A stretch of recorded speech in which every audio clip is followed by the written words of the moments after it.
This is Mudassir. आज मैं आपके लिए लाया हूँ कंप्यूटर साइंस का पूरा वीडियो, तो जिसमें हम चीज़ों को टॉपिक वाइज डिस्कस करने वाले हैं, साथ साथ हम इम्पॉर्टेंट एमसीक्यूज भी कवर करने वाले हैं। आई श्योर अगर आप चीज़ों को अच्छे से पढ़ेंगे और साथ साथ नोट्स बनाओगे तो आपका जो कंप्यूटर साइंस का पोर्शन है वो सारा कवर होगा। हमने प्रीवियस पेपर्स का एनालिसिस करके आपके लिए वीडियो तैयार किया है। आपके एग्ज़ाम में जो भी क्वेश्चंस पूछे जाएंगे, जैसे कि hardware, software, input output devices, operating system में, या हम कंप्यूटर मेमोरी की बात करेंगे, या internet, email, MS office, MS word, या एमएस एक्सेल, पावर पॉइंट, या जनरेशन ऑफ कंप्यूटर पे, तो इन सब पे हम आज चर्चा करने वाले हैं। और एक इम्पॉर्टेंट चीज़, जैसे कि फुल फॉर्म जो है वो इम्पॉर्टेंट बनते हैं आपके एग्ज़ाम पॉइंट ऑफ व्यू से, तो उनको अच्छे से पढ़कर जाना है, उनको अच्छे से प्रिपेयर करना है। सो जो भी एब्रीविएशंस या फुल फॉर्म्स हैं उनको हम अच्छे से पढ़ेंगे, उनको आप नोट डाउन कीजिए साथ साथ। तो चलिए हम वीडियो को शुरू करते हैं। हम शुरू करेंगे कंप्यूटर हार्डवेयर से। जैसे कि हम बात करेंगे कंप्यूटर हार्डवेयर की। जो कंप्यूटर हार्डवेयर हैं ये फिजिकल कंपोनेंट्स होते हैं कंप्यूटर के, जिसको हम टच कर सकते हैं या देख सकते हैं, तो इसे हम सिस्टम यूनिट भी कहते हैं। तो जैसे कि हमें इलेक्ट्रॉनिक डिवाइसेस, सर्किट बोर्ड्स देखने को मिलते हैं, या आईसीटी टूल्स हैं, तो ये सब हमें कंप्यूटर हार्डवेयर में देखने को मिलते हैं। तो ये फर्दर क्लासिफाइड हैं एक्सटर्नल और इंटरनल हार्डवेयर में। जैसे कि एक्सटर्नल की बात करेंगे हम, इसमें कीबोर्ड आता है, माउस आता है, स्क्रीन आती है, मॉनिटर आता है। और अगर हम इंटरनल की बात करेंगे तो जिसमें कि सीपीयू, रैम, रोम, ग्राफिक्स कार्ड एक्स्ट्रा, ये सब चीज़ें हमें देखने को मिलती हैं। तो अगर हम इनपुट डिवाइसेस की बात करेंगे, जिसमें जो keyboard, mouse, scanner, joystick, light pen, trackball, digitiser, या माइक्रोफोन, या एमआईसीआर या ओसीआर, इन सब की बात करेंगे, या बीसीआर, ये सब इनपुट डिवाइसेस कहलाते हैं। और अगर हम आउटपुट डिवाइसेस की बात करेंगे, जिसमें कि स्पीकर आता है, मॉनिटर आता है, प्रिंटर आता है, प्लॉटर आता है, प्रोजेक्टर आता है, या हम टेलीविज़न की बात करेंगे, ब्रेल रीडर की बात करेंगे, या वीडियो कार्ड की बात करेंगे, हेडफोन की बात करेंगे, या जीपीएस सिस्टम की बात करेंगे, तो ये सब चीज़ें हमें आउटपुट डिवाइसेस में देखने को मिलती हैं। आते हैं अब इनपुट डिवाइसेस पे, जो कि फर्दर डिवाइड हुए हैं 3 कैटेगरीज में। जैसे कि डाटा इनपुट करने के लिए हम कीबोर्ड का इस्तेमाल करते हैं, कीपैड का इस्तेमाल करते हैं। उसके अलावा अगर हम पॉइंटिंग डिवाइसेस की बात करेंगे, जैसे जिसमें माउस आता है, लाइट पेन आती है, या टच पैड आता है, तो ये सब हमें पॉइंटिंग डिवाइसेस में देखने को मिलते हैं। अगर हम स्कैनिंग डिवाइसेस की बात करेंगे, जिसमें स्कैनर आता है, प्रिंटर आता है, तो ये सब चीज़ें हम आगे डिस्कस करने वाले हैं। तो अगर हम पहले कीबोर्ड की बात करेंगे, जिसको हम यूज़ करते हैं टू इंसर्ट डाटा, तो बेसिक इनपुट डिवाइस हमें देखने को मिलता है कीबोर्ड। जैसे कि हम एंटर करते हैं, प्रेस की करते हैं प्रेस, तो डाटा एंटर होता है। तो ये कनेक्ट होता है कंप्यूटर के साथ थ्रू यूएसबी और ब्लूटूथ। तो अगर हम इसकी इन्वेंशन की बात करेंगे, इसको इन्वेंट किया है क्रिस्टोफर लैथम शोलेस ने। तो जो टाइपराइटर कीबोर्ड है, उस इसमें हमें टोटल नंबर ऑफ़ कीज़ अगर की हम बात करेंगे, इसमें 104 कीज़ हमें देखने को मिलती हैं। और अगर हम स्टैंडर्ड कीबोर्ड की बात करेंगे, उसमें हमें 101 की देखने को मिलते हैं। जिसमें आल्ट या शिफ्ट की बात करें, या हम कंट्रोल की बात करें, तो ये सब कीज़ हमें उसमें देखने को नहीं मिलते हैं। तो इन्हीं कीज़ पे अगर हम शिफ्ट की, कंट्रोल की, या आल्ट की बात करेंगे, इनको हम कम्बिनेशन कीज़ बोलते हैं। इनको हम मतलब यूज़ करते हैं विथ कम्बिनेशन ऑफ अनदर की। तो अगर हम इंडियन टाइप ऑफ कीबोर्ड की बात करेंगे, हम सब ने देखा होगा कि जो हमारा कीबोर्ड है वो QWERTY बेस्ड है, या ब्रिटिश बेस्ड हम कह सकते हैं। तो उसके बाद अगर हम कीबोर्ड की कीज़ की बात करेंगे, इसमें 12 फंक्शन कीज़ हमें देखने को मिलते हैं, और उसके साथ साथ alpha numeric keys A to Z तक, और जो भी न्यूमेरिक कीज़ ऊपर दिए होते हैं कीबोर्ड पे, तो वो सब हमें अल्फ़ा न्यूमेरिक कीज़ में देखने को मिलते हैं। अगर हम न्यूमेरिक कीज़ की बात करेंगे, जो राइट साइड कीबोर्ड के होते हैं, जिसमें 1 से लेकर 9 तक हमें, और साथ में स्टार, प्लस और माइनस का की देखने को मिलता है। और अगर हम टूल कीज़ की बात करेंगे, जो कि हमें मतलब मदद करती हैं तो switch from one state to another state, जिसमें कैप्स लॉक, नम लॉक, या स्क्रॉल लॉक हम यूज़ करते हैं कीज़ को यूज़ करने के लिए। तो अगर हम मॉडिफाइड या कम्बिनेशन कीज़ की बात करेंगे, जिनको हम मतलब विथ अनदर की के साथ जोड़कर यूज़ करते हैं, जिसमें शिफ्ट आती हैं, कंट्रोल आती हैं, या आल्ट की आती हैं। तो अगर हम कंट्रोल कीज़ की बात करेंगे, जिसमें होम की आती हैं, एंड की आती हैं, पेज अप की आती हैं, और पेज डाउन की आती हैं। और अगर हम स्पेशल पर्पस कीज़ की बात करेंगे, जिसमें एंटर की आती हैं, शिफ्ट की आती हैं, या caps lock, num lock, space bar, tab and print screen, ये सब चीज़ें हमें स्पेशल पर्पस कीज़ में देखने को मिलती हैं। तो अगर हम माउस की बात करेंगे, ये भी एक पॉइंटिंग डिवाइस है, इनपुट डिवाइस है, हैंड हेल्ड डिवाइस है।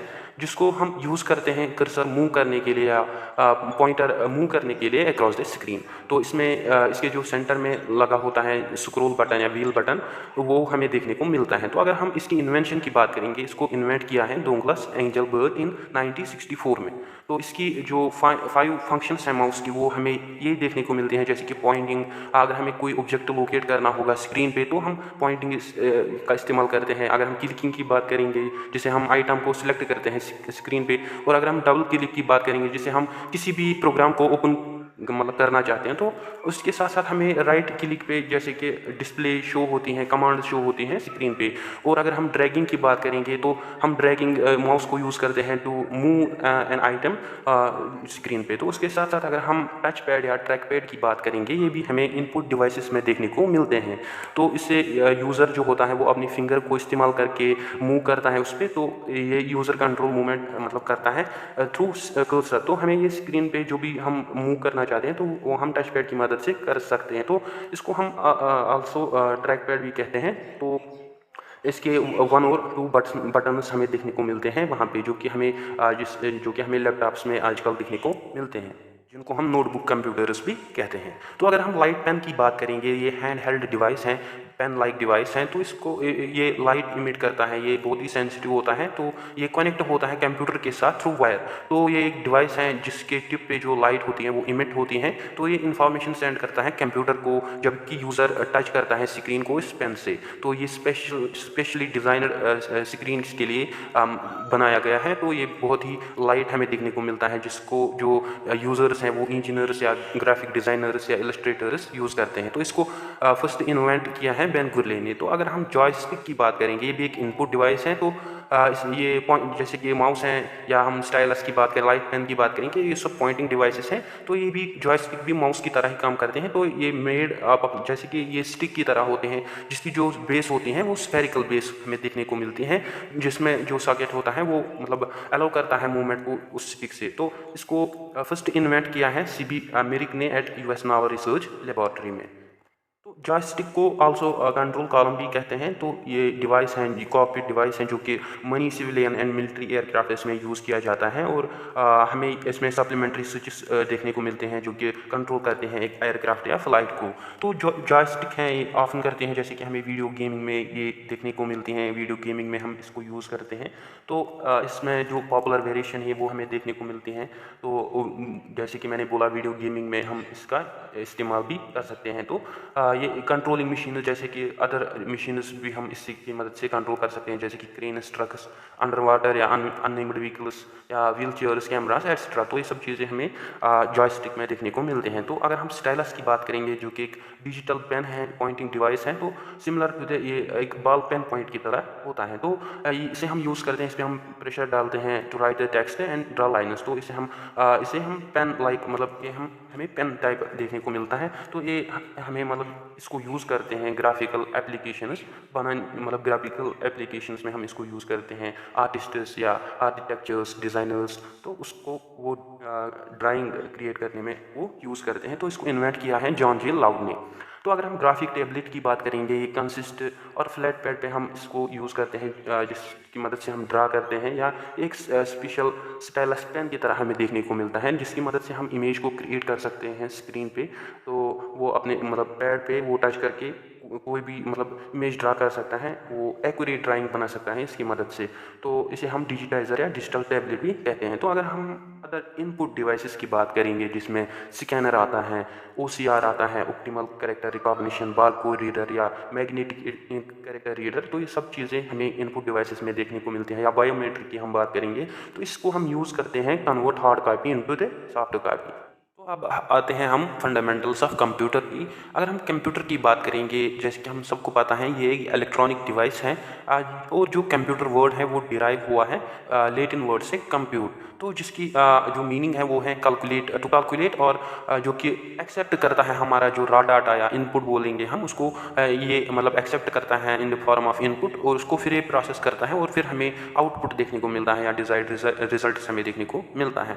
तो अगर हम ये कंप्यूटर की बात करेंगे तो इससे हम ये भी बोल सकते हैं जो कंप्यूटर है ये combination of hardware and software हमें देखने को मिलता है। तो अगर हम कंप्यूटर की फुल फॉर्म की बात करेंगे, जो कंप्यूटर की फुल फॉर्म है जैसे कि commonly operated machine particularly used for trade, education and research.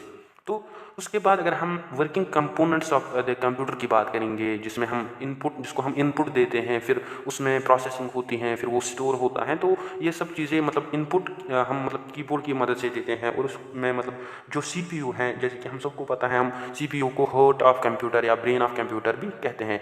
जो सीपीयू हैं इसके कंपोनेंट्स हैं एएलयू, जैसे कि अरिथमेटिक लॉजिक यूनिट या मेमोरी यूनिट, या अगर हम आउटपुट डिवाइस की बात करेंगे जिसमें प्रिंटर, जो भी हमने अभी पढ़ा या आगे भी पढ़ेंगे, तो ये आपको एक क्लियर कंसेप्ट होगा यहाँ से कि जो सीपीयू हैं इसके कंपोनेंट्स हैं arithmetic logic unit, memory unit. तो अगर हम इनको आगे पढ़ेंगे, जो एएलयू अरिथमेटिक लॉजिक यूनिट है इसको हम यूज़ करते हैं कैलकुलेट करने के लिए, लॉजिक को या कंपैरिजन करने के लिए या सिलेक्शन करने के लिए। तो उसके साथ साथ अगर हम कंट्रोल यूनिट की बात करेंगे तो ये सिस्टम होता है, ये मतलब ये सिस्टम को कंट्रोल करता है, सीपीयू के सिस्टम को, ये डाटा को ट्रांसफ़र करता है, कोऑर्डिनेट करता है इनपुट और आउटपुट को, और मैनेज करता है कंप्यूटर को। उसके साथ साथ जब डाटा प्रोसेस हुआ उसको, उसके बाद उसको मतलब वो स्टोर हो जाएगा मेमोरी यूनिट में।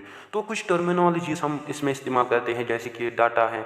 तो डाटा क्या है, ये कलेक्शन होता है बेसिक फैक्ट्स का, या हम फिगर्स का कलेक्शन बोलेंगे, तो इसे हम रॉ डाटा भी कहते हैं, जो कि एक अनऑर्गेनाइज्ड डाटा होता है। फिर उस डाटा को आगे प्रोसेसिंग होती है, मतलब इंस्ट्रक्शंस के, मतलब जो भी हम यहाँ से इनपुट देंगे उससे मतलब ये एक सेट ऑफ इंस्ट्रक्शन बनता है जो कि हम कंप्यूटर को देते हैं, फिर वो परफॉर्म करता है वेरियस टास्क। तो उसके बाद उस डाटा को फिर वो कन्वर्ट होती है इन्फॉर्मेशन के, जो कि हमें आउटपुट के सूरत में देखने को मिलता है। तो फिर वो ऑर्गेनाइज्ड डाटा बनता था, पहला वो अनऑर्गेनाइज्ड था, अब वो ऑर्गेनाइज्ड बना जब हमें इन्फॉर्मेशन मिली।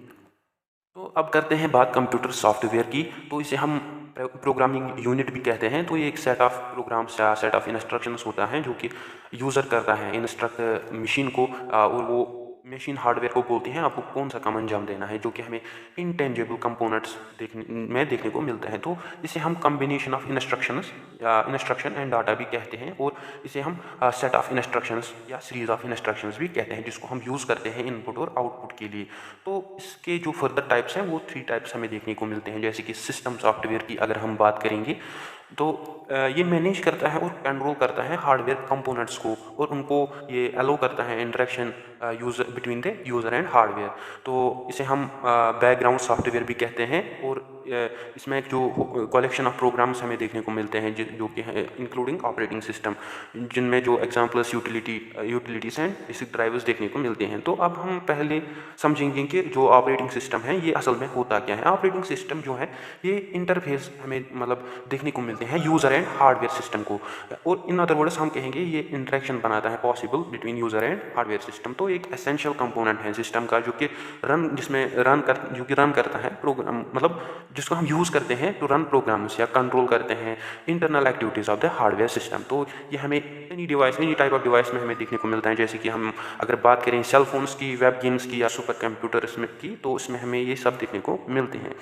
तो अगर हम ऑपरेटिंग सिस्टम की एग्जांपल्स की बात करेंगे, जिसमें जो एम एस डॉक्स, इनकी जो फुल फॉर्म है वो रिमेंबर करना ज़रूरी है। M S DOS Microsoft disk operating system, या विंडोज़ की बात करें, मैक की जो फुल फॉर्म है वो है मीडिया एक्सेस कंट्रोल एड्रेस। तो जो एम एस डॉक्स है उसको फर्स्ट यूज़ किया गया। तो ऑल द बेसिक टास्क्स, जैसे कि अगर हम फाइल मैनेजमेंट की बात करेंगे, मेमोरी मैनेजमेंट की बात करेंगे, हैंडलिंग इनपुट और आउटपुट डिवाइस की बात करेंगे, तो ये सब चीज़ें हमें ऑपरेटिंग सिस्टम में देखने को मिलते हैं। तो एक ऑपरेटिंग सिस्टम को चलाने के लिए हमें यूज़र की ज़रूरत है, और उस यूज़र को पहुँचने के लिए एक ऑपरेटिंग सिस्टम होना ज़रूरी है, ताकि वो अच्छे से अपनी इन्फॉर्मेशन हासिल कर सकते जो भी उसको इन्फॉर्मेशन चाहिए। तो अगर हम ऑपरेटिंग सिस्टम की बात करेंगे, इसकी फंक्शंस की बात करेंगे, अगर हम बूटिंग, इसकी जो पहली फंक्शन है वो है बूटिंग ऑफ कंप्यूटर। तो अगर हम बूटिंग ऑफ कंप्यूटर की बात करेंगे तो ये एक प्रोसेस होती है स्टार्टिंग और रिस्टार्टिंग द कंप्यूटर। स्टार्ट या रिस्टार्ट करने के कंप्यूटर में हम बूटिंग की प्रोसेस मतलब देखने को मिलते हैं। तो इसे हम बूटिंग सिस्टम भी कहते हैं, बायस या बेसिक इनपुट आउटपुट सिस्टम। तो अगर हम कोल्ड बूट की बात करेंगे, कोल्ड बूट तब होता है जब मतलब आपका जो कंप्यूटर है वो बहुत समय से मतलब चला, तो फिर आप उसको ये सॉरी बूट जो है वो तब है जब मतलब आप कंप्यूटर मतलब पहली बार स्टार्ट करते हैं जो कम्प्लीटली टर्नड ऑफ है। तो अगर हम इसके बारे एक वार्म बूट की बात करेंगे, वार्म बूट मतलब हम रिस्टार्ट करते हैं कंप्यूटर को जो कि बहुत देर से चला होगा और उसके बाद हम उसको रिस्टार्ट करेंगे तो उसे हम वार्म बूट कहेंगे। तो अगर हम दूसरी फंक्शन की बात करेंगे जैसे कि बेसिक कंप्यूटर टास्क को अंजाम देना, या जैसे कि मैनेज करना वेरियस पेरिफेरल डिवाइस जिसमें जो माउस आता है, कीबोर्ड आता है या प्रिंटर आता है, तो उसके साथ साथ इसकी जो तीसरी फंक्शन है वो है ये यूज़र को इंटरफेस प्रोवाइड करता है, जैसे कि कमांड लाइन इंटरफेस या ग्राफिकल यूज़र इंटरफेस हमें देखने को मिलती हैं। कमांड लाइन इंटरफेस जो ओल्ड काइंड इंटरफेसेस हमें देखने को मिलती हैं, और जो ग्राफिकल इंटरफेस यूज़र इंटरफेस है वो मॉडर्न टाइप हमें देखने को मिलती है। और उसके बाद अगर हम फाइल मैनेजमेंट की बात करते हैं तो ये आल्सो हमें प्रोवाइड करता है फाइल मैनेजमेंट। तो ये एक ऑपरेटिंग सिस्टम मतलब हैंडल करता है एक ऑर्गेनाइजेशन या हम कहेंगे tracking of files and directions या फोल्डर्स की बात करेंगे जो भी हमने सेव किए हैं, रिट्रीव किए हैं कंप्यूटर डिस्क में।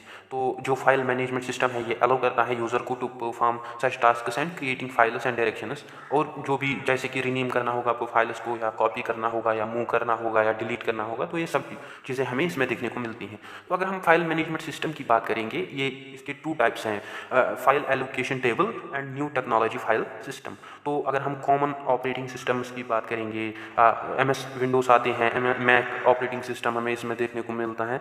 मैक की फुल फॉर्म की अगर हम बात करेंगे media access control operating system. तो उसके बाद अगर हम टाइप्स ऑफ ऑपरेटिंग सिस्टम की बात करेंगे जिसमें बैच ऑपरेटिंग सिस्टम या time sharing operating system, single user, multitask operating, तो ये सब चीज़ें हम आगे डिस्कस करेंगे। पहले हम स्टडी करेंगे बैच ऑपरेटिंग सिस्टम। जो बैच ऑपरेटिंग सिस्टम है जिसमें जो यूज़र्स होते हैं बैच ऑपरेटिंग सिस्टम के, वो इंटरेक्ट करते हैं, मतलब इनडायरेक्टली, वो डायरेक्टली इंटरेक्ट नहीं करते हैं। तो जो भी यूज़र होता है वो अपनी जॉब को प्रिपेयर करता है ऑफलाइन डिवाइस के थ्रू, या हम वो यूज़ करते हैं पंच कार्ड्स को, और उसके बाद वो सबमिट करते हैं उसको कंप्यूटर ऑपरेटर के थ्रू। तो उस प्रोसेस को स्पीड अप करने के लिए वो मतलब उसको बैच में रन किया जाता है या ग्रुप में हम इसको अंजाम देते हैं। तो दीज प्रोग्राम्स लीव देयर, ये हम इसमें हमें मतलब जो ऑपरेटर होता है वो उस प्रोग्राम को सॉर्ट आउट करता है और उसको फिर सिमिलर रिक्वायरमेंट्स में भेजता है। तो इसमें जो काम होता है वो 1 by 1 होता है, तो first comes after first server. तो उसके बाद अगर हम टाइम शेयरिंग ऑपरेटिंग सिस्टम की बात करेंगे तो एक ऐसे टाइप ऑफ ऑपरेटिंग सिस्टम है जो कि एनेबल करता है मनी पीपल को, जो कि वेरियस टर्मिनल्स पे मतलब होते हैं, वो एक पर्टिकुलर सिस्टम को मतलब यूज़ करते हैं eight the same time, because जिसमें जो टाइम शेयरिंग फीचर होता है इसमें। तो अगर हम इसको अदर वर्ड्स में समझेंगे कि इसमें हमें मल्टी प्रोग्रामिंग देखने को मिलते हैं, जो कि मल्टी यूज़र्स इसको एक ही टाइम पे शेयर करते हैं। तो अगर हम single user single task operating system की बात करेंगे जो कि मैनेज करता है कंप्यूटर को, जैसे कि जिसको एक ही यूज़र इफेक्टिवली के साथ at a time single time पे यूज़ कर सके, तो इसे हम पाम हेल्ड ऑपरेटिंग सिस्टम भी कहते हैं, या पाम हेल्ड कंप्यूटर्स भी हम इसके मतलब इसमें देखने को मिलते हैं। तो इसमें हमें single user single task operating system इसकी मतलब एग्जांपल हैं, जैसे कि MS डॉक्स की अगर हम बात करेंगे तो इसमें आता है। तो अगर हम single user multi task operating system की बात करेंगे जो कि मोस्टली यूज करते हैं, जैसे कि हम अगर डेस्कटॉप्स की बात करेंगे, लैपटॉप्स की बात करें या कंप्यूटर्स की बात करेंगे, तो ये सब चीज़ें हमें single user multitask operating system में देखने को मिलती हैं। तो माइक्रोसॉफ्ट विंडोज़ या एप्पल मैक्स प्लेटफॉर्म्स, ये सब examples single user multitask operating system हैं इनके हैं, जिसमें जो several programs at the same time हम ऑपरेट कर सकते हैं। तो इनके जो यूज़र्स होते हैं वो मतलब 2 काम कर सकते हैं, जैसे कि फ़ाइल को डाउनलोड भी कर सकते हैं और वहाँ से कुछ टेक्स्ट या मैसेज भी कर सकते हैं। तो उसके बाद अगर हम एम्बेडेड ऑपरेटिंग सिस्टम की बात करेंगे, जो एम्बेडेड ऑपरेटिंग सिस्टम है वो ऑपरेटिंग सिस्टम है जो कि फिक्स्ड है, जैसे कि अगर हम बात करेंगे कंप्यूटर्स इन कार्स या ट्रैफिक लाइट्स की बात करेंगे, या अगर हम डिजिटल टेलीविजन्स या ATMs, एयरप्लेन कंट्रोल्स या पॉइंट ऑफ सेल जिसे हम POS भी कहते हैं, या terminals of digital camera, GPS, global positioning system, या नेविगेशन, या एलिवेटर, डिजिटल मीडिया रिसीवर्स, तो ये सब इस एम्बेडेड ऑपरेटिंग सिस्टम्स की एग्जांपल्स हमें देखने को मिलते हैं। तो उसके बाद अगर हम मोबाइल ऑपरेटिंग सिस्टम की बात करेंगे, ये एक ऑपरेटिंग सिस्टम है जिसको स्पेसिफिकली डिज़ाइन किया गया है to run on mobile devices, जो कि हमारी मोबाइल फ़ोन्स में मतलब रन कर रहा है। जैसे कि हम स्मार्टफोन्स की बात करेंगे, पैड्स की बात करेंगे, इसकी फुल फॉर्म याद रखना ज़रूरी है, पैकेट असेंबलर, डिसेंबलर। और इसके बाद अगर हम टैबलेट कंप्यूटर या हैंड हेल्ड डिवाइसेस की बात करेंगे तो इनमें मोबाइल ऑपरेटिंग सिस्टम हमें देखने को मिलता है, जिसमें जो कि रन करता है मोबाइल डिवाइसेस पे। अगर हम एप्पल iOS की बात करेंगे, विंडोज़ फ़ोन या गूगल एंड्रॉयड की बात करेंगे, तो ये सब एग्जाम्पल्स हैं मोबाइल ऑपरेटिंग सिस्टम के। अगर हम एप्पल की फुल फॉर्म की बात करेंगे, एरियन पैसेंजर पेलोड एक्सपेरिमेंट, तो आईफोन ऑपरेटिंग सिस्टम, सो इसकी फुल फॉर्म है। अगर हम मल्टी प्रोग्रामिंग ऑपरेटिंग सिस्टम की बात करेंगे, ये शेयरिंग प्रोसेसर होती हैं, जैसे कि 2 और मोर प्रोग्राम्स जब रिसाइड करते हैं मेमोरी में एट द सेम टाइम, तो इसे हम कहेंगे मल्टी प्रोग्रामिंग ऑपरेटिंग सिस्टम।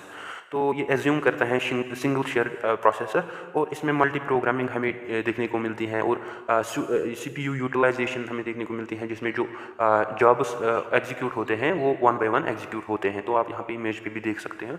अगर हम एप्लीकेशन सॉफ्टवेयर की बात करेंगे, जिसके जो एग्जाम्पल्स हैं वर्ड प्रोसेसर हैं, स्प्रेडशीट हैं, वेब ब्राउजर्स हैं, या प्रेजेंटेशन प्रोग्राम्स हैं, ये सब चीज़ें एप्लीकेशन सॉफ्टवेयर्स में हमें देखने को मिलते हैं। तो अगर हम यूटिलिटी या हम यूज़फुल या पोर्टेबल सॉफ्टवेयर इन्हें कह सकते हैं, जो कि हम यूज़ करते हैं मेंटेन और प्रोटेक्ट द कंप्यूटर सिस्टम के लिए। तो इसका जो ये डायरेक्टली इंटरफेस नहीं करते हैं विद हार्डवेयर सिस्टम।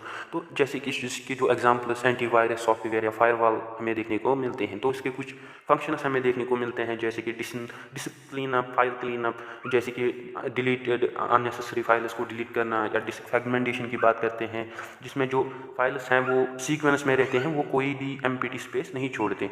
तो इसे हम डिस्क ऑप्टिमाइजेशन भी कहते हैं। अगर हम डिस्क कंप्रेशन की बात करते हैं, इसमें हम अनयूज्ड फाइल्स का जो साइज़ है वो कंप्रेस करते हैं और उससे फ्री स्पेस करते हैं। तो अगर हम सॉफ्टवेयर रेस्टोर या बैकअप सॉफ्टवेयर हमें इसमें देखने को मिलते हैं, एंटीवायरस या स्कैन हमें वायरस करना होगा या सिस्टम को करप्ट होने से बचाना होगा, तो इसमें हम एंटीवायरस, ये सब हमें यूटिलिटी सॉफ्टवेयर के एग्जाम्पल्स में देखने को मिलते हैं।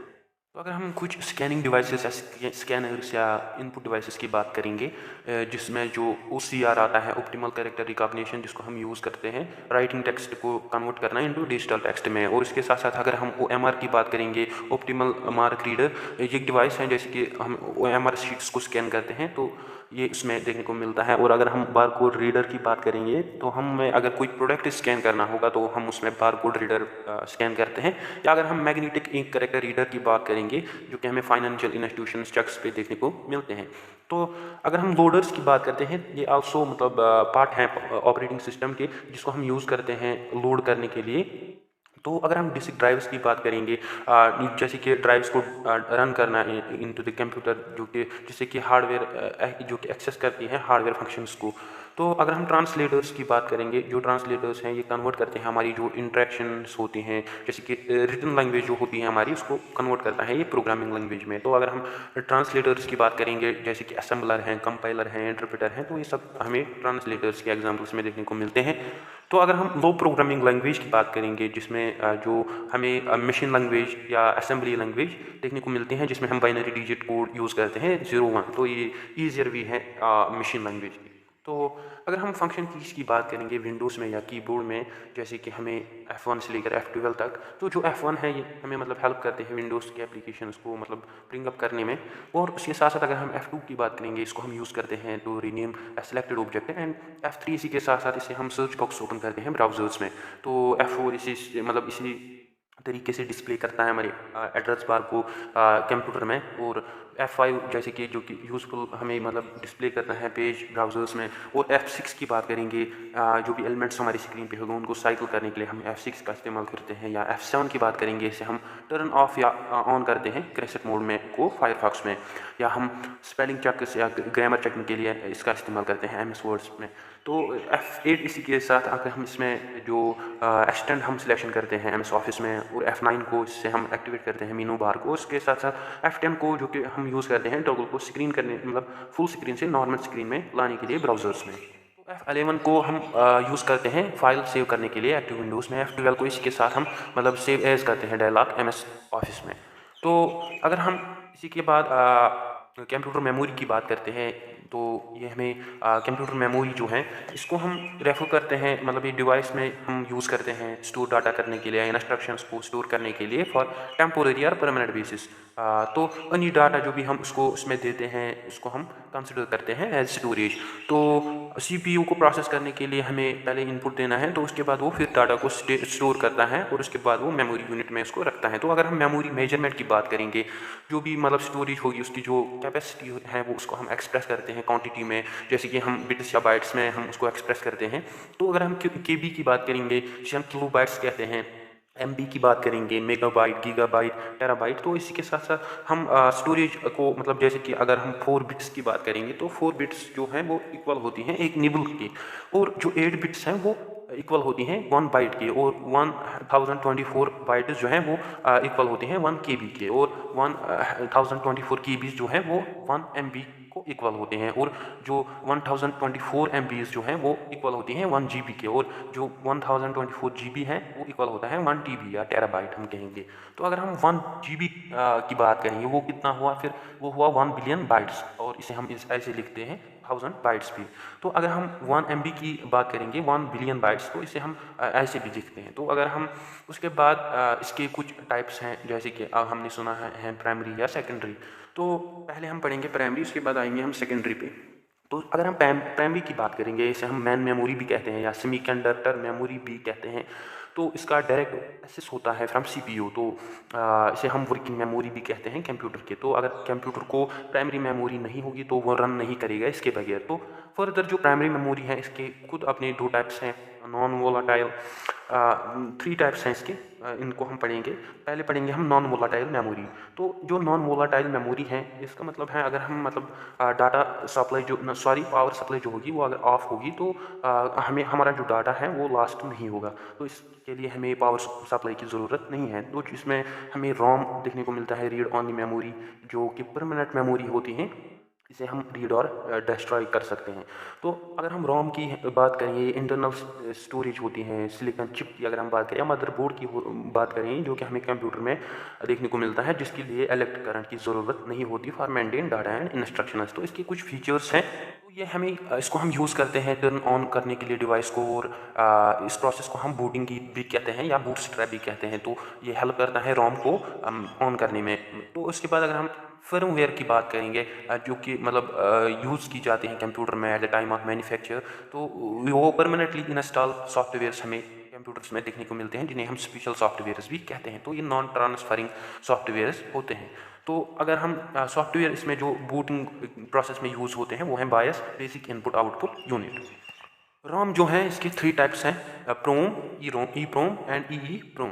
तो जो प्रोम है इसका फुल फॉर्म आपको याद रखना होगा, प्रोग्रामेबल रीड ऑनली मेमोरी, और जो ई प्रोम है इरेजेबल रीड ऑनली मेमोरी, और electrically erasable programmable read only memory. जो प्रोम है प्रोग्रामेबल रीड ऑनली मेमोरी, इसको हम चेंज नहीं कर सकते, और जो erasable programmable read only memory है इसको हम चेंज कर सकते हैं, रीराइट कर सकते हैं। और जो ई प्रोम है इसको हम इलेक्ट्रिकली इरेज कर सकते हैं। और उसके बाद अगर हम वोलाटाइल मेमोरी की बात करेंगे, जब अगर हमारी जो कंप्यूटर की पावर सप्लाई ऑफ होगी तो हम डाटा बैक नहीं मतलब करेंगे, तो वो हमारा जो डाटा होगा वो लास्ट होगा। तो in this type of memory हमें इसमें जो सीपीयू जो होता है वो होल्ड करता है डाटा और इंस्ट्रक्शंस को, जो भी हम उसको प्रोसीड करेंगे।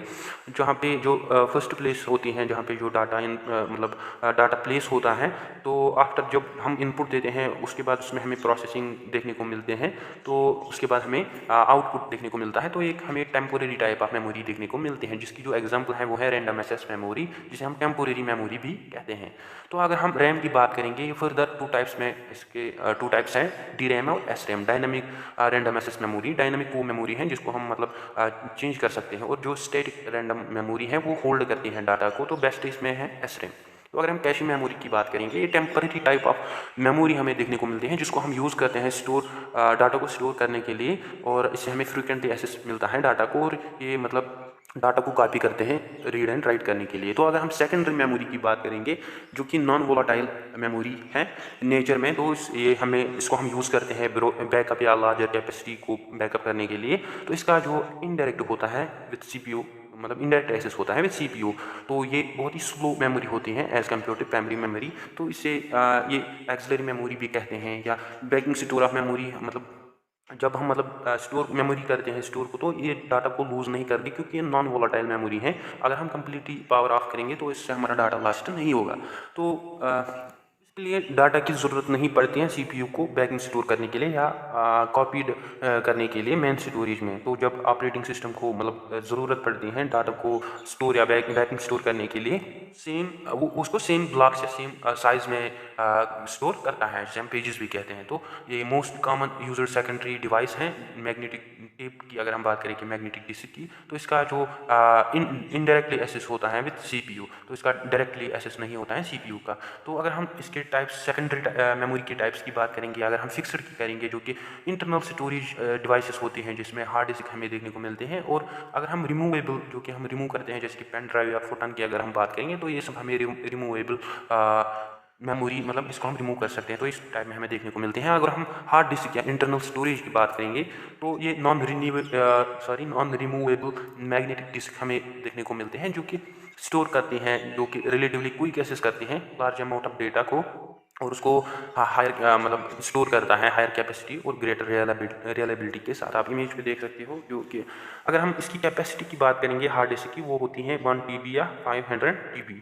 तो फ्लॉपी डिस्क जो हो उसके बाद अगर हम फ्लॉपी डिस्क की बात करेंगे, ये रिमूवेबल डिस्क होती हैं, इसको हम रिमूवेबल मैग्नेटिक डिस्क भी कहते हैं, जो कि हमारी इंफॉर्मेशन को होल्ड करती हैं। तो ये डिस्क होती हैं एनक्लोज्ड, ताकि मतलब इस पर कोई स्क्रैच ना लगे या डस्ट से ये अच्छे मतलब महफूज रहे। तो इसका जो स्लोअर एक्सेस होता है as compare to hard disk, और लेस स्टोरेज कैपेसिटी होती है, बट ये लेस एक्सपेंसिव होती हैं और पोर्टेबल होती हैं। तो ये एक्सटर्नल मेमोरी हमें देखने को मिलती हैं। तो इसके साथ अगर हम मैग्नेटिक टेप की बात करेंगे, इसमें ये स्टोर करता है डाटा को इन मैग्नेटिक टेप, जैसे कि हमें कैसा टेप अगर देखी होगी, तो ये हमारा जो भी रिकॉर्डिंग सब कुछ होगा तो ये स्टोर करता है इसको, या हम म्यूजिक स्टोरिंग के लिए इसको यूज़ करते हैं। तो ये जनरली पॉलिस्टर की बनी होती हैं जो कि 2400 या 3600 तक फिर तक लॉन्ग हमें देखने को मिलती हैं। तो अगर हम CD रोम की बात करेंगे, compact disk read only memory, इसे हम ऑप्टिकल डिस्क भी कहते हैं, जो कि कैपेबल होती हैं स्टोर डाटा को स्टोर करने के लिए अप टू 1 GB। तो डाटा को हम इसमें परमानेंटली स्टोर रिकॉर्ड कर सकते हैं थ्रू ऑप्टिकल डिस्क। तो इसमें हम लेज़र बीम इस्तेमाल करते हैं, जो जिसकी जो इंटेंसिटी होती है वो लो होती है, जिसको हम रीड और राइट डाटा को यूज़ करने में करते हैं। तो ये एक्सेस करता है हमारी डाटा को, उसके लिए हमें CD ड्राइव की ज़रूरत होगी जब हमें डाटा को एक्सेस करना होगा। जब हमें डाटा को राइट करना होगा तो हमें CD राइटर की ज़रूरत पड़ेगी। तो इसे हम रोम भी कहते हैं, वर्क वंस रीड मनी। तो हम डाटा को रीड कर सकते हैं मनी टाइम्स, बट उसको हम मॉडिफाई नहीं कर सकते। तो अब आते हैं हम आउटपुट डिवाइसेस पे। तो जो आउटपुट डिवाइसेस हैं, तो ये हमें डिस्प्ले करते हैं, हम हमारे जो डिज़ायर्ड रिजल्ट्स होंगे इनपुट देंगे, तो ये हमें वो उसको शो करते हैं।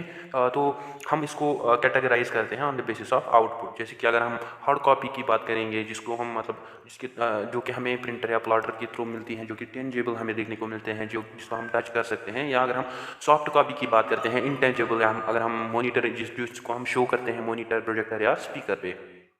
तो अगर हम हार्ड कॉपी की बात करेंगे, इसमें जो प्रिंटर्स हम यूज़ करते हैं, इसको जो कि प्रिंटर होता है वो यूज़ करता है डाटा को, जो कि उसकी जो प्रिंटेड कॉपी है उसको सेव करता है। और उसकी जो प्रिंटर्स के टाइप्स हैं फर्दर, सीरियल प्रिंटर की अगर हम बात करेंगे, उसको हम कैरेक्टर प्रिंटर भी कहते हैं। तो ये 1 कैरेक्टर एट ए टाइम को प्रिंट करता है। तो उसकी जो स्पीड है वो रेंज करती है फ्रॉम 200 to 400 कैरेक्टर्स पर सेकेंड।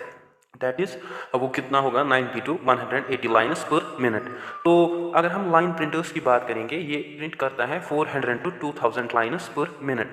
तो ये हमें कॉमनली देखने को मिलता है इंडस्ट्रीज़ में। तो अगर हम पेज प्रिंटर्स की बात करेंगे, तो ये प्रिंट करता है आप 800 पेजेस पर मिनट। तो ये लार्ज डाटा को प्रिंट करता है। तो अगर हम प्रिंटिंग के हिसाब की बात करेंगे, इसमें 2 टाइप्स ऑफ प्रिंटर्स हमें देखने को मिलते हैं। जैसे कि अगर हम इम्पैक्ट प्रिंटर्स या नॉन इम्पैक्ट प्रिंटर्स की बात करेंगे, जो इम्पैक्ट प्रिंटर्स हैं इसमें हम यूज़ करते हैं हैमर को, जो कि एक इमेज को ट्रांसफर करता है पेपर पे बाय, जिसको हम जो कि स्टिक करता है पेपर पे रिबन के साथ। तो ये इसके जो टाइप्स हैं, जैसे कि अगर हम डेजी वेल प्रिंटर की बात करेंगे, जिसमें जो ओल्डेस्ट टाइप ऑफ प्रिंटर हमें देखने को मिलता है, जिसे हम कैरेक्टर प्रिंटर की बात करते हैं, इसकी जो स्पीड है वो रेंज करती है 180 कैरेक्टर्स पर सेकंड टू 280 कैरेक्टर्स पर सेकंड।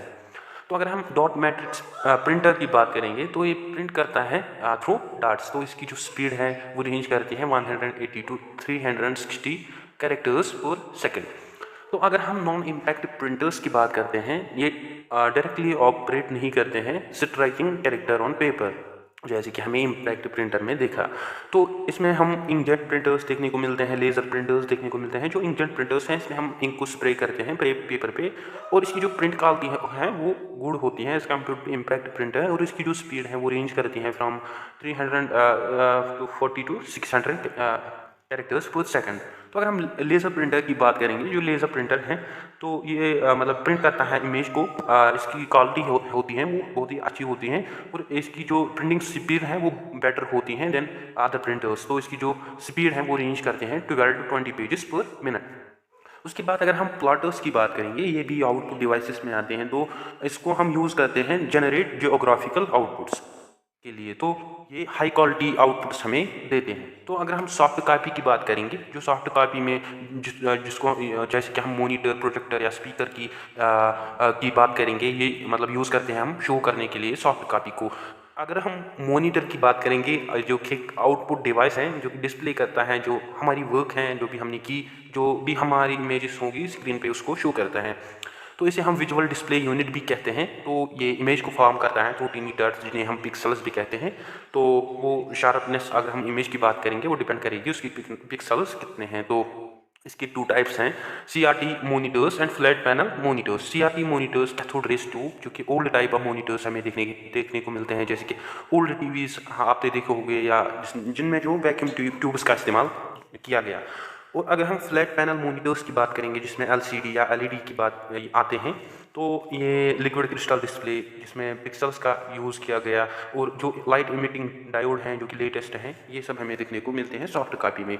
उसके साथ साथ मोनीटर के बाद हमें प्रोजेक्टर सॉफ्ट कॉपी में आता है, जिसको हम यूज़ करते हैं मीटिंग्स में, प्रेजेंटेशंस में। तो इसमें हम मतलब लार्ज इमेज को शो कर सकते हैं। तो उसी के साथ अगर हम स्पीकर की बात करेंगे, ये भी एक आउटपुट डिवाइस है जिसको हम यूज़ करते हैं entertainment of listening any sound.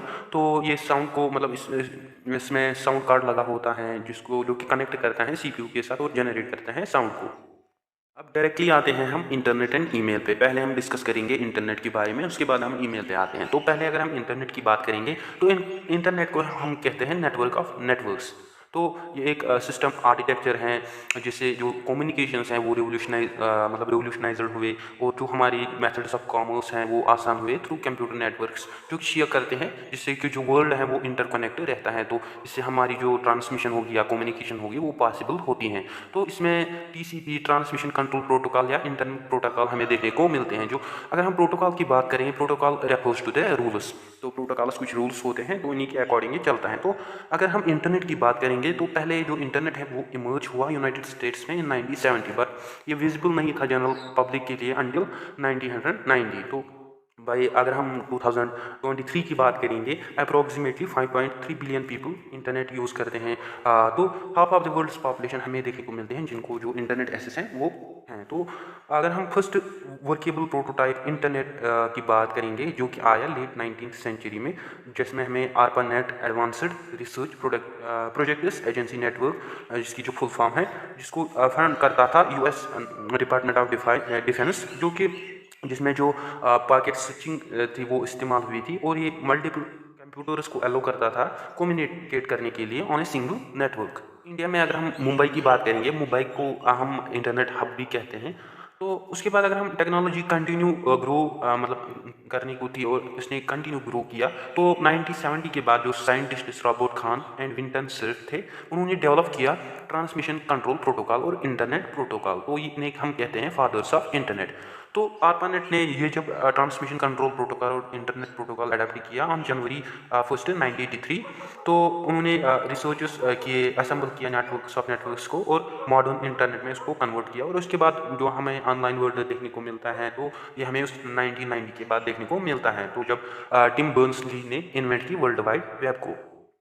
तो ड्यूरिंग 1991 to 93 कमर्शियल यूज जो था इंटरनेट का वो ज़्यादा से ज़्यादा बढ़ गया। तो अगर हम फर्स्ट टाइम इंडिया की बात करेंगे, 15 अगस्त 1995 VSNL विदेश संचार निगम limited ISP internet service provided, इन्होंने लॉन्च किया इंटरनेट सर्विसेज इंडिया में। तो फर्स्ट जो स्टार्ट हुआ फर्स्ट जो पॉलिटिकल पार्टी थी वो थी इंडिया में, वो थी बीजेपी, जिन्होंने जो इंटरनेट में फर्स्ट वेबसाइट बनाई। तो अगर हम वर्ल्ड की बात करेंगे तो वर्ल्ड में फर्स्ट टेलीनेट ने 1974 में फर्स्ट वेबसाइट क्रिएट की। तो फर्स्ट टेलीफोन डायरेक्टरी और इंटरनेट अगर हम बात करेंगे किस स्टेट को थी, वो थी सिक्किम स्टेट को। और high speed rural broadband network पहले केरला को मिली, डिस्ट्रिक्ट ऑफ उडुपी। तो हमें ये भी जानना है कि हम इंटरनेट में कौन से इक्विपमेंट्स यूज़ करते हैं इंटरनेट को हासिल करने के लिए। पहले अगर हम बात करेंगे मॉडेम की, जिसकी जो फुल फॉर्म है वो है मॉड्यूलेटर डिमॉड्यूलेटर। तो ये एक हार्डवेयर कंपोनेंट हमें देखने को मिलता है जो कि अलाउ करता है कंप्यूटर को या किसी अदर डिवाइस को भी, जिसमें जो रोटर होता है, स्विच होता है, जो कि जिसके थ्रू हम इंटरनेट से कनेक्ट कर पा रहे हैं। जो फर्स्ट मॉडेम्स थे उसमें हम डायल अप मीनिंग हमें देखने को मिलती हैं, जिसमें जो हमारा फ़ोन नंबर होता था वो डायल करना पड़ता था कनेक्ट करने के लिए आईपीएस से। तो अगर हम मॉडर्न मॉडेम्स की बात करेंगे, जिसमें हमें डिजिटल सब्सक्राइबर लाइन देखने को मिलती हैं, जो कि केबल मॉडेम्स के थ्रू कनेक्ट होते हैं, जिन्हें हम ब्रॉडबैंड सर्विसेज या ब्रॉडबैंड डिवाइसेस भी कहते हैं। तो मॉडेम्स इनके लिए जो फाइबर ऑप्टिक हैं वो कनेक्शंस नहीं चाहिए, बिकॉज इनकी जो सिग्नल होती हैं वो डिजिटली ट्रांसफर होती हैं फ्रॉम बिगिनिंग टू एंड। तो अगर हम रोटर की बात करेंगे, जो रोटर हैं ये एक डिवाइस है जो कि एनालाइज करता है हमारी जो डाटा पैकेट्स होते हैं उनको फिर ट्रांसमिट करता है within network to the another network. तो ये एक रूट प्रोवाइड करते हैं, जिसे हम इंटेलिजेंट डिवाइस भी कहते हैं। तो उसके बाद अगर हम बात करेंगे वेब ब्राउज़र्स की या वेब क्लाइंट्स की, जो वेब ब्राउज़र्स हैं ये सॉफ्टवेयर्स होते हैं जो कि हम यूज़ करते हैं नेविगेट करने के लिए वर्ल्ड वाइड वेब को। तो इसको हम कनेक्ट करते हैं कंप्यूटर के साथ, तो फिर उसके बाद हम इंटरनेट उस पर यूज़ कर सकते हैं। तो मोस्ट अगर हम पॉपुलर टाइप्स ऑफ ब्राउज़र्स की बात करेंगे, जिसमें जो नेटस्केप आता है, नेविगेटर आता है, माइक्रोसॉफ्ट इंटरनेट एक्सप्लोरर आता है, Mozilla Firefox, Safari, Opera, Chrome, तो all these are the examples of web browser softwares. तो ईच लोकेशन का अपना यूनिक एड्रेस होता है, जिसे हम यूआरएल भी कहते हैं, यूनिफॉर्म रिसोर्स लोकेटर। तो हम फर्स्ट ग्राफिकल वेब ब्राउज़र्स की बात करेंगे, वो है मोज़ेक, जिसको डेवलप किया मार्क्स लोवेल ने। तो जो मोज़ेक की फुल फॉर्म है वो है multi disciplinary drifting observatory for the study of Arctic climate. अगर हम आईएसपी की बात करेंगे, इंटरनेट सर्विस प्रोवाइडर की, ये एक ऑर्गेनाइजेशन है जो कि प्रोवाइड करती है इंटरनेट एक्सेस यूज़र्स को। उसके बाद अगर हम ब्रॉडबैंड की बात करेंगे, ये इसका जो डाटा ट्रांसमिशन होता है वो बहुत ही उसकी स्पीड हाई होती है, और इसकी जो केबल होती हैं वो कैरी करती हैं large amount of data at once. तो अगर हम मॉडेम की बात करेंगे वो उसमें एग्जाम्पल में देखने को मिलते हैं। तो उसके बाद अगर हम वाईफाई की बात करेंगे, जिसकी जो फुल फॉर्म है वो है वायरलेस फिडेलिटी। तो आप एक्सेस कर सकते हो, आप कनेक्ट कर सकते हो नेटवर्क को, जिसमें जो रेडियो वेव्स यूज़ होती हैं, तो विदाउट एनी आपको कोई वायर यूज़ नहीं करनी है या टू कम्युनिकेट। तो इसको डेवलप किया है IEEE ने, जिसकी जो फुल फॉर्म है वो है institute of electrical and electronic engineering. और इसकी जो कंपोनेंट्स हैं वो बेस्ड ऑन है 802.11 स्टैंडर्ड्स पे। तो अगर उसके बाद हम URL की बात करेंगे, जिसकी जो फुल फॉर्म है यूनिफॉर्म रिसोर्स लोकेटर, तो ये एक स्टैंडर्ड वे होती है लोकेट करने के लिए रिसोर्स को या फाइल को इन द डॉक्यूमेंट ऑन इंटरनेट। तो जो URL होती हैं ये हमें स्पेसिफाई करती हैं एड्रेस फाइल का इंटरनेट पे, तो उसका अपना यूनिक एड्रेस होता है। तो अगर हम IP internet service provider address की बात करेंगे और डोमेन नेम की बात करेंगे, जो कि आइडेंटिफाई करता है स्पेसिफिक नेम को इंटरनेट पे। जैसे कि अगर हम एग्जांपल की बात करेंगे, जैसे कि जो HTTP है ये है प्रोटोकॉल रूल, तो उसमें जो www.example जो है ये है होस्ट नेम, और जो .com है वो है डोमेन नेम, और जो लास्ट में है index.html ये है फाइल नेम रिसोर्स। तो डायरेक्टली आते हैं हम www पे, वर्ल्ड वाइड वेब पे। तो इसको डेवलप किया टिम बर्नर्स-ली ने इन 1989। तो इसने बहुत ही एक्टिव रोल प्ले किया वर्ल्ड वाइड वेब ने। तो इससे जो टेक्स्ट हाइपर टेक्स्ट होते हैं वो इसमें हमें डॉक्यूमेंट्स देखने को मिलते हैं जो कंटेन करते हैं रिसोर्सेज को। तो ये वास्ट कलेक्शन ऑफ इन्फॉर्मेशन हमें देखने को मिलते हैं, जिसमें हमें जो पेजेस देखने को मिलते हैं, वेब पेजेस देखने को मिलते हैं, जो कि रिटन होती हैं HTML के फॉर्म में, हाइपर टेक्स्ट मार्कअप लैंग्वेज में, जो कि कंप्यूटर लैंग्वेज है। और जो हाइपर लिंक हैं, इसे हम कहते हैं एड्रेस भी। तो हम डॉक्यूमेंट या रिसोर्स को इससे लोकेट कर सकते हैं वेब पे। जैसे कि अगर हम एग्जांपल्स की बात करेंगे, यूट्यूब लिंक की बात करेंगे, तो वो इसकी एग्जांपल अच्छी हैं। तो अगर हम वेब सर्वर की बात करेंगे, तो अगर हमें कोई वेबसाइट मतलब अवेलेबल होगी, मतलब जैसे कि हम वेबसाइट्स देखते हैं अवेलेबल होती हैं everyone all over the world at times, तो जब भी हम मतलब यूज़ करते हैं उसको, तो ये स्टोर करती हैं, ये स्टोर होती हैं और कंप्यूटर पे आसानी से होस्ट होती हैं। तो उसको हम कहते हैं वेब सर्वर। तो ये एक परमानेंट और फिक्स्ड एड्रेस होता है इंटरनेट पे। इंटरनेट एज ये होता है इंटरनेट प्रोटोकॉल एड्रेस। तो जैसे कि हमने डिस्कस किया HTML हाइपरटेक्स्ट मार्कअप लैंग्वेज, जो कि जिसको हम यूज़ करते हैं पेजेस को बनाने में। उसके बाद अगर हम ट्रांसमिशन कंट्रोल प्रोटोकॉल की बात करेंगे या इंटरनेट प्रोटोकॉल की बात करेंगे, ये कम्युनिकेशन प्रोटोकॉल हमें देखने को मिलते हैं इंटरनेट पे। तो अगर हम फाइल ट्रांसफ़र प्रोटोकॉल की बात करेंगे, इसको हम यूज़ करते हैं टू एक्सचेंज और मैनिपुलेट फाइल्स ओवर इंटरनेट। तो ये रिप्रेजेंट करता है नेटवर्क्स को फंक्शनली, जो कि एनेबल करते हैं यूज़र को, ताकि वो अपलोड करे वेब पेज या फाइल्स को अपलोड करे या इमेजेस को, फिर उसको हम डाउनलोड या अपलोड कहेंगे, या वो डाउनलोड करे या अपलोड करे, ये यूज़र पे डिपेंड है। तो उसके बाद अगर हम HTTP की बात करेंगे, हाइपर टेक्स्ट ट्रांसफ़र प्रोटोकॉल, जिसको यूज़ करता है, जैसे कि अगर हम बात करेंगे www डॉट की, तो ये डिफ़ाइन करता है मैसेज को जो कि ट्रांसमिट होगी और उसको कौन से एक्शंस करने हैं और कौन सा रेस्पॉन्स देने हैं उसको। तो वेरियस कमांड्स हमें इसमें देखने को मिलते हैं। जैसे कि अगर हम डोमेन, उसके बाद डोमेन नेम की बात करेंगे, तो ये स्पेसिफाई करता है नेम को जो कि हम यूज़ करते हैं URL में to identify particular web page को आइडेंटिफाई करने के लिए। तो इसमें जो अगर हम डोमेन नेम्स की बात करेंगे, जैसे कि .com जो कि कमर्शियल बिजनेस से रिलेट करता है, एजुकेशनल इंस्टीट्यूशन से रिलेट करता है, ORG organisations, network organisations, IN India में। उसके बाद हमने अभी तक जो डिस्कस किया, जैसे कि हमने इंटरनेट पढ़ा, अब हम पढ़ेंगे ईमेल। तो ईमेल का फुल फॉर्म आप सबको पता होगा, इलेक्ट्रॉनिक मेल। तो ये बहुत ही सिंपल होती हैं, वे मगर फास्ट होती हैं और रिलायबल होती हैं, जिसके थ्रू हम सेंड और रिसीव करते हैं मैसेजेस फ्रॉम एन इंडिविजुअल या ग्रुप के थ्रू।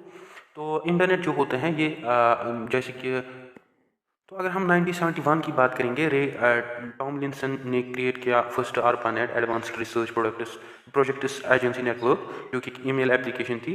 रे टॉमलिंसन जो है, इसको हम कंसिडर करते हैं as a father of email. उसके बाद अगर हम फ्री ईमेल की बात करेंगे, जिसे हम हॉटमेल भी कहते हैं, जिसको लॉन्च किया गया इन जून 1996 बाय सबीर बादिया। तो जो अगर हम फ्री ईमेल की बात करेंगे, तो ये बहुत ही सस्ती ईमेल हमें देखने को मिलते हैं।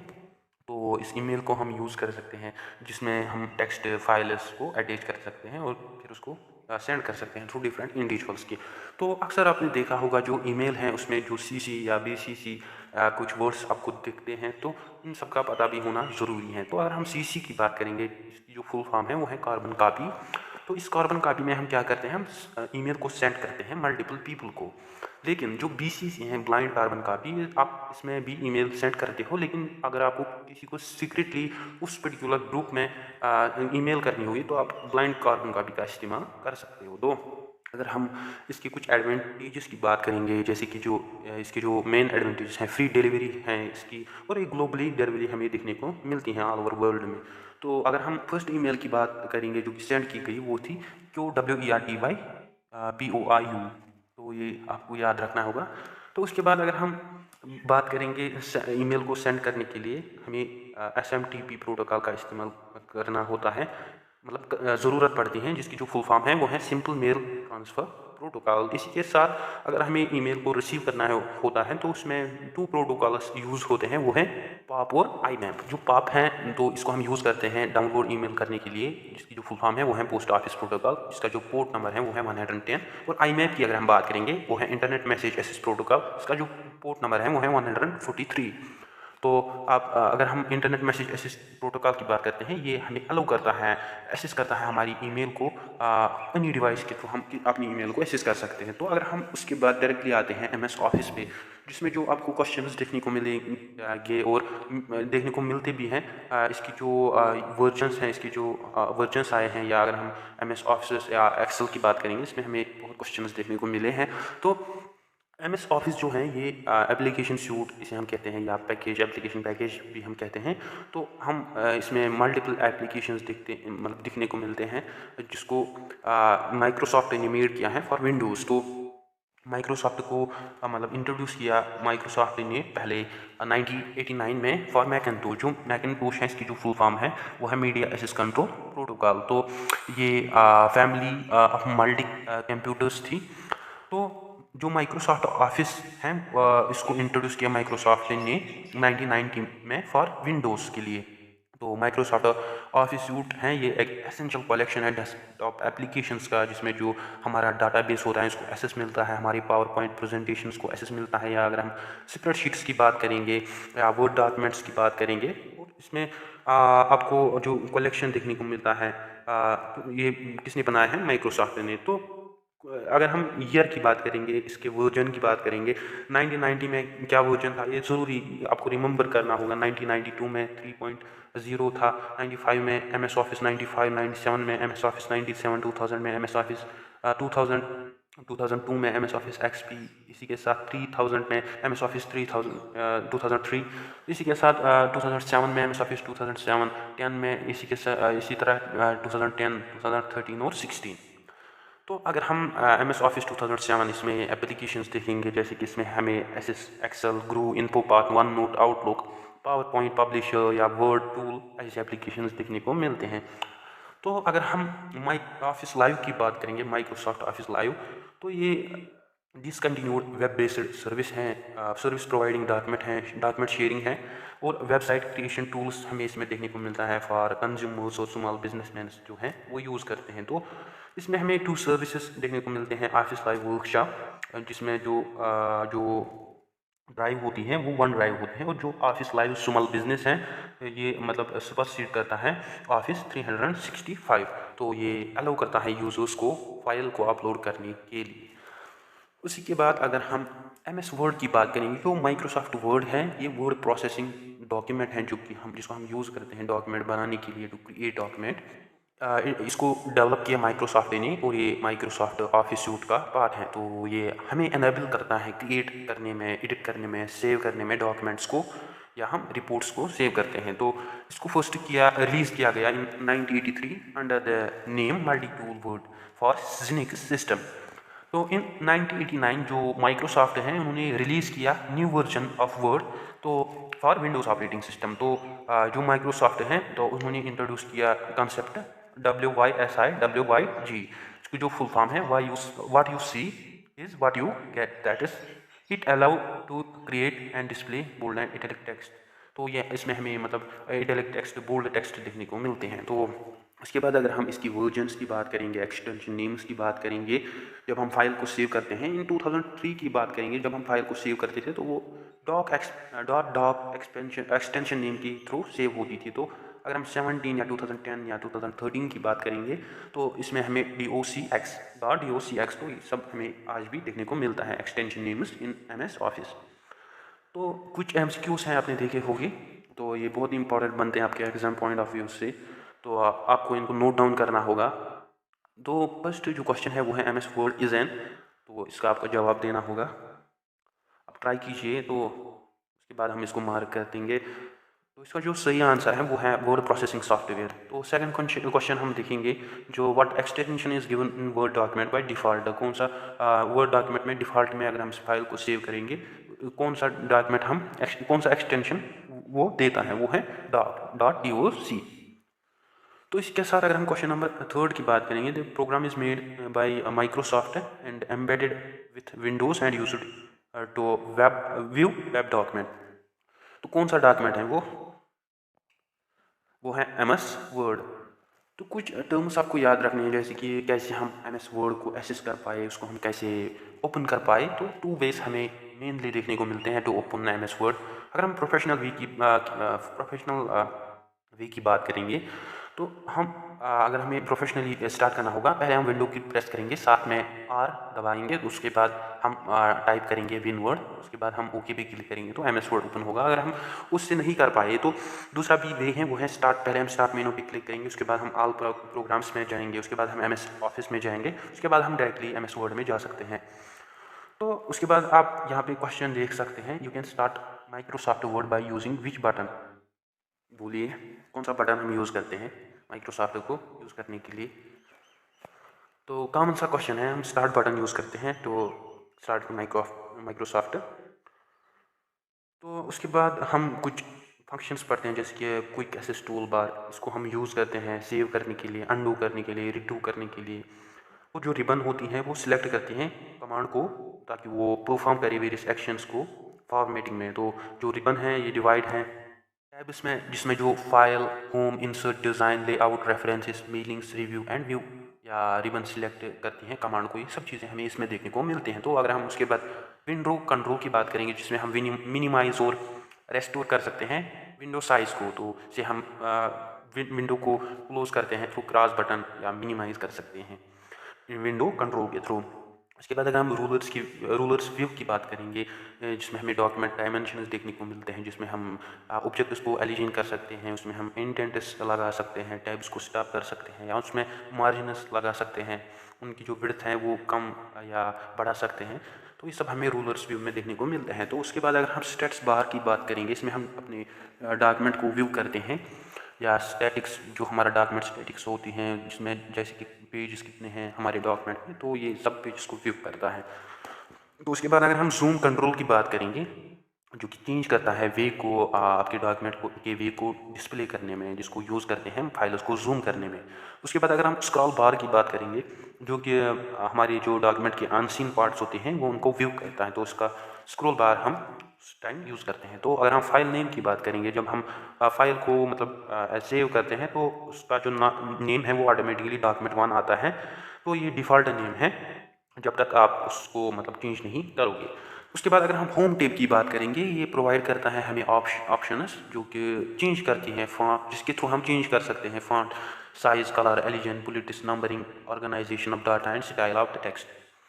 तो उसके बाद अगर हम इंसर्ट टैब की बात करेंगे, ये प्रोवाइड करता है हमें ऑप्शंस, जैसे कि इंसर्ट टेबल्स को करना, या पिक्चर्स को लिंक करना, क्लिप आर्ट लगाना, सिम्बल्स लगाना, जैसे कि डेट एंड टाइम। उसके बाद हम इंसर्ट टैब में करते हैं। तो अगर हम पेज लेआउट टैब की बात करेंगे, इसमें थीम आती हैं, पेज सेटअप आता है, पेज बैकग्राउंड आता है, जिसमें हम वाटर मार्क्स या कलर्स यूज़ करते हैं। तो अगर हम उसके बाद फॉन्ट साइज़ की बात करेंगे, MS वर्ड में जो फॉन्ट साइज़ है वो है मिनिमम 8 एंड मैक्सिमम 72, और जो हाईएस्ट मैक्सिमम फॉन्ट साइज़ है वो है 1638। तो कुछ क्वेश्चन हैं इंपॉर्टेंट क्वेश्चन, आप इनको हम करेंगे। तो बहुत ही आसान क्वेश्चन आप भी ट्राई कीजिए, आपको आएंगे कि नहीं। When you start MS word the opening document has the name as, कौन सा नेम होता है जब हम डॉक्यूमेंट को सेव करते हैं? तो document1 है इसका आंसर। उसके बाद in which menu we will find the command document, कौन से मीनू में हम कमांड डॉक्यूमेंट फाइंड करते हैं? तो वो है कौन है वो है डाटा। तो उसके बाद अगर हम सॉफ्ट पेज की बात करेंगे, जब वो ब्रेक होते हैं तो कैसे होते हैं? जब हम इंसर्ट करते हैं वर्ड को automatically eight the end of the page. तो कीबोर्ड की कीज़ की कुछ फंक्शंस की बात करेंगे MS वर्ड में, जैसे कि अगर हम एस्केप प्रेस करेंगे तो इसे हम कैंसिल कर सकते हैं करंट एक्शन को। तो कैप्स लॉक की बात करेंगे, इसमें हम कैपिटलाइज कर सकते हैं एवरी लेटर को, और जो कंट्रोल है उसको हम प्रेस कर सकते हैं विथ अनदर की, जैसे कि हमने बोला कॉम्बिनेशन कीज़ हैं ऑल्ट शिफ्ट। तो इस कंट्रोल ये सब कॉम्बिनेशन कीज़ जिनको हम परफॉर्म करते हैं शॉर्टकट कट्स को यूज़ करने के लिए। तो उसके बाद अगर हम एंटर की बात करेंगे, तो इसके थ्रू हम न्यू लाइन को एंटर करते हैं और एग्जीक्यूट करते हैं कमांड को। तो अगर हम माइक्रोसॉफ्ट वर्ड में जो शॉर्टकट्स हैं वो उनकी बात करेंगे, इसमें ज़रूर क्वेश्चन पूछे जा चुके हैं और जा भी सकते हैं, तो ये सब रिमेंबर करना ज़रूरी है। तो जो Ctrl+N है, इसे हम स्टार्ट करते हैं न्यू ब्लैंक, और जो Ctrl+O है इसे हम डिस्प्ले करते हैं ओपन डायलॉग बॉक्स, और जो Ctrl+W है इसे हम क्लोज करते हैं एक्टिव डॉक्यूमेंट को। और उसके बाद अगर हम Ctrl+S की बात करेंगे, इससे हम सेव करते हैं डॉक्यूमेंट को। Ctrl+P जो है इससे हम डिस्प्ले करते हैं प्रिंट डायलॉग बॉक्स को, और जो Alt है अगर हम Alt+Ctrl+I प्रेस करेंगे एक साथ, तो उससे क्या होगा, switch from one print preview, तो उससे हमें प्रिंट प्रीव्यू देखने को मिलता है। और अगर हम Ctrl+F की बात करेंगे, इससे हम डायलॉग बॉक्स को फाइंड करते हैं। Ctrl+H की बात करेंगे, इससे हम रिप्लेस करते हैं डायलॉग बॉक्स को। उसके साथ अगर हम Ctrl+G की बात करेंगे, इससे हम डायलॉग बॉक्स में जा सकते हैं। तो उसके साथ अगर हम Ctrl+Z की बात करेंगे, ये अंडू करती है हमारी लास्ट एक्शन को। इसी के साथ अगर हम Ctrl+Y की बात करेंगे, ये रीडू करती है हमारी लास्ट एक्शन को। तो Ctrl+C जो है इसे हम कॉपी कर सकते हैं सिलेक्टेड टेक्स्ट एंड ग्राफिक्स को, और इसी के साथ अगर हम कंट्रोल एक्स की बात करेंगे, इससे हम कट कर सकते हैं सिलेक्टेड टेक्स्ट को इनटू द ग्राफिक्स। तो अगर हम कंट्रोल प्लस वी की बात करेंगे, इससे हम पेस्ट या पोस्ट रिसेंट एडिशन पेस्ट कर सकते हैं। तो एंड अगर हम शिफ्ट और एंटर प्रेस करेंगे एक साथ, तो न्यू जब हमें पैराग्राफ में कोई न्यू लाइन एंटर करनी होगी तो हम शिफ्ट या एंटर प्लस प्रेस करते हैं, तो उससे न्यू लाइन पैराग्राफ में ऐड होती हैं, स्टार्ट होती हैं। तो अगर हम कंट्रोल प्लस एंटर प्रेस करेंगे तो उससे इंसर्ट होगा न्यू पेज ब्रेक। तो उसके बाद अगर हम कंट्रोल प्लस ए की बात करेंगे, इससे हम एंटायर डॉक्यूमेंट को सिलेक्ट कर सकते हैं। तो कंट्रोल प्लस डी इसी तरह हम इसे फॉन्ट डायलॉग बॉक्स को चेंज कर सकते हैं। शिफ्ट प्लस F3 इसे हम चेंज कर सकते हैं केस ऑफ लेटर्स को।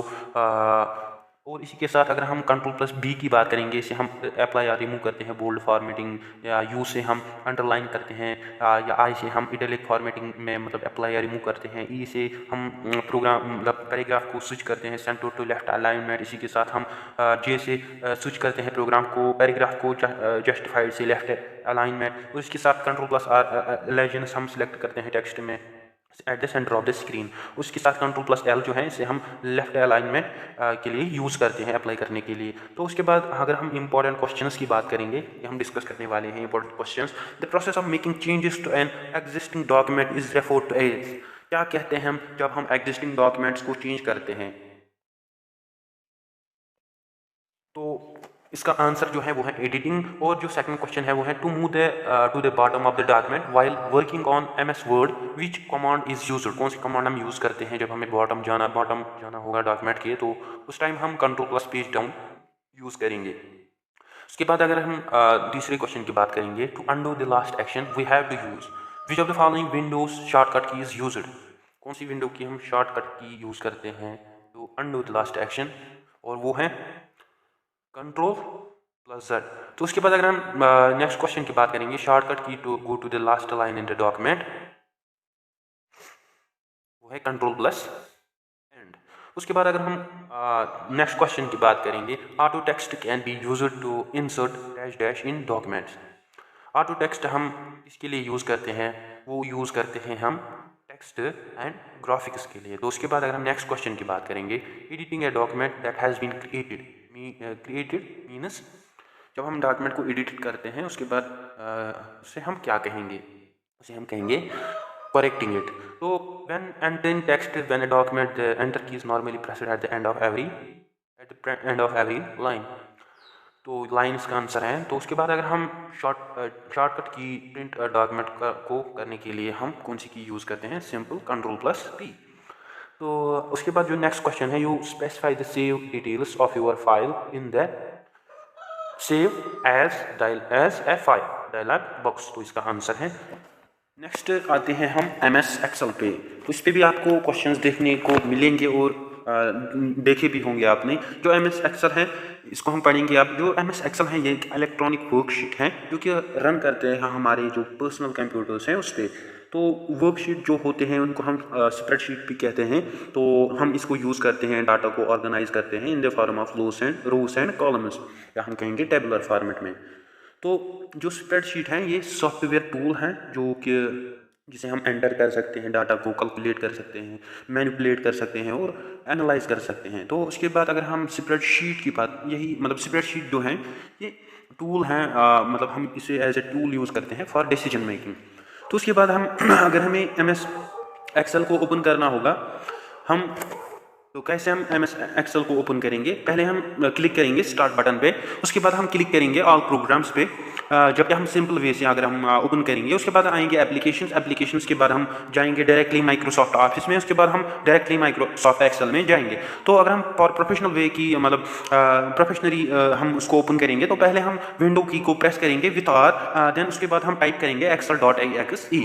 तो कुछ इंपॉर्टेंट टर्म्स हैं जिनको रिमेंबर करना ज़रूरी है जो कि हम यूज़ करते हैं MS Excel में, जैसे कि सेल होती हैं, उसमें जो सेल होती हैं वो बेसिक यूनिट हमें देखने को मिलती हैं स्प्रेडशीट में, जहाँ पे हम डाटा को प्लेस करते हैं या एंटर करते हैं। उसके बाद अगर हम करंट सेल की बात करते हैं, ये एक्टिव सेल इसे हम एक्टिव सेल भी कहते हैं। तो इस जहाँ पे जो प्रेजेंट कर्सर होता है वो करंट सेल होती है। तो रेंज ऑफ सेल्स जो होता है ग्रुप, इसमें जो कंटेंट सेल्स हमें देखने को मिलते हैं जो कि रेक्टेंगुलर फॉर्म्स में हमें देखने को मिलते हैं जब हम एक से ज़्यादा सेल्स को सिलेक्ट करते हैं। तो उसके बाद अगर हम वर्कशीट की बात करेंगे, ग्रिड ऑफ सेल्स होते हैं जो कि मेड अप ऑफ होता है, रोस एंड कॉलम्स हमें इसमें देखने को मिलते हैं। तो वर्कबुक जो होती है ये मल्टीपल वर्कशीट्स होते हैं जो कि कंबाइन करके होते हैं अंडर ए फाइल, जिसे हम वर्कबुक कहते हैं। तो उसके बाद अगर हम एक्सटेंशंस की बात करेंगे इन एमएस एक्सेल, जैसे कि extension, default extension of Excel 98 to 2003, तो इसमें हम जो डिफ़ॉल्ट डिस्क्रिप्शन यूज़ करते थे वो थे .xls। तो उसके बाद अगर हम default extension of 2007 and newer की बात करेंगे वो है .xls। और उसके बाद अगर हम एन एक्सेल वर्कबुक की बात करेंगे विथ मैक्रो सपोर्ट, तो उसमें जो डिस्क्रिप्शन है वो हमें देखने को मिलती है .xlsm। तो उसके बाद अगर हम कॉलम्स की बात करेंगे, जो कॉलम्स हैं या मतलब नंबर्स हैं, उनकी जो रेंज होती है ए टू जेड की, और उसका जो जूम होता है वो होता है अप टू 16,384। तो ये वर्टिकली डाउनवर्ड होती है अक्रॉस द वर्कशीट। तो उसमें अगर हमें स्पेलिंग चेक करनी होती है तो हम F7 से करते हैं। उसके बाद हम आते हैं number of rose and columns. Microsoft office 2003 या लेटेस्ट वर्जन की बात करेंगे, कितनी रोज एंड कॉलम्स हमें देखने को मिलते थे। अगर हम 2003 की बात करेंगे, इसमें हमारी रोज हैं वो हैं 65,536 और कॉलम्स हैं 256, और सेल्स आप देख सकते हो 16,777,216। और इसी के बाद अगर हम 2007, 10 या 13 फिर सेम रहा ऑलमोस्ट एवरी वन, मतलब हमें सेल्स भी कॉलम्स भी सेम देखने को मिलती, जैसे कि इसमें हमें 10,48,576 और कॉलम्स की बात करेंगे वो थे 16,384। और इसमें इसके अगर हम सेल्स की बात करेंगे वो थे 1717,9861,184। तो ऐसे इतने सेल्स हमें इसमें देखने को मिले। तो अगर हम ऑफिस बटन की बात करेंगे एक्सेल में, तो जो ऑफिस बटन जब हम इस पर क्लिक करते हैं, हम उस पर बहुत सारे ऑप्शंस हमें देखने को मिलते हैं, जैसे कि न्यू टू क्रिएट फाइल को न्यू करने, मतलब न्यू फाइल को क्रिएट करने के लिए, या ओपन करने के लिए एग्जिस्टिंग फाइल को कंप्यूटर में, या हम सेव करते हैं, save changes in open file second time जब हम एडिट करते हैं, या हम सेव एज करते हैं फाइल को विथ स्पेसिफिक नेम के साथ।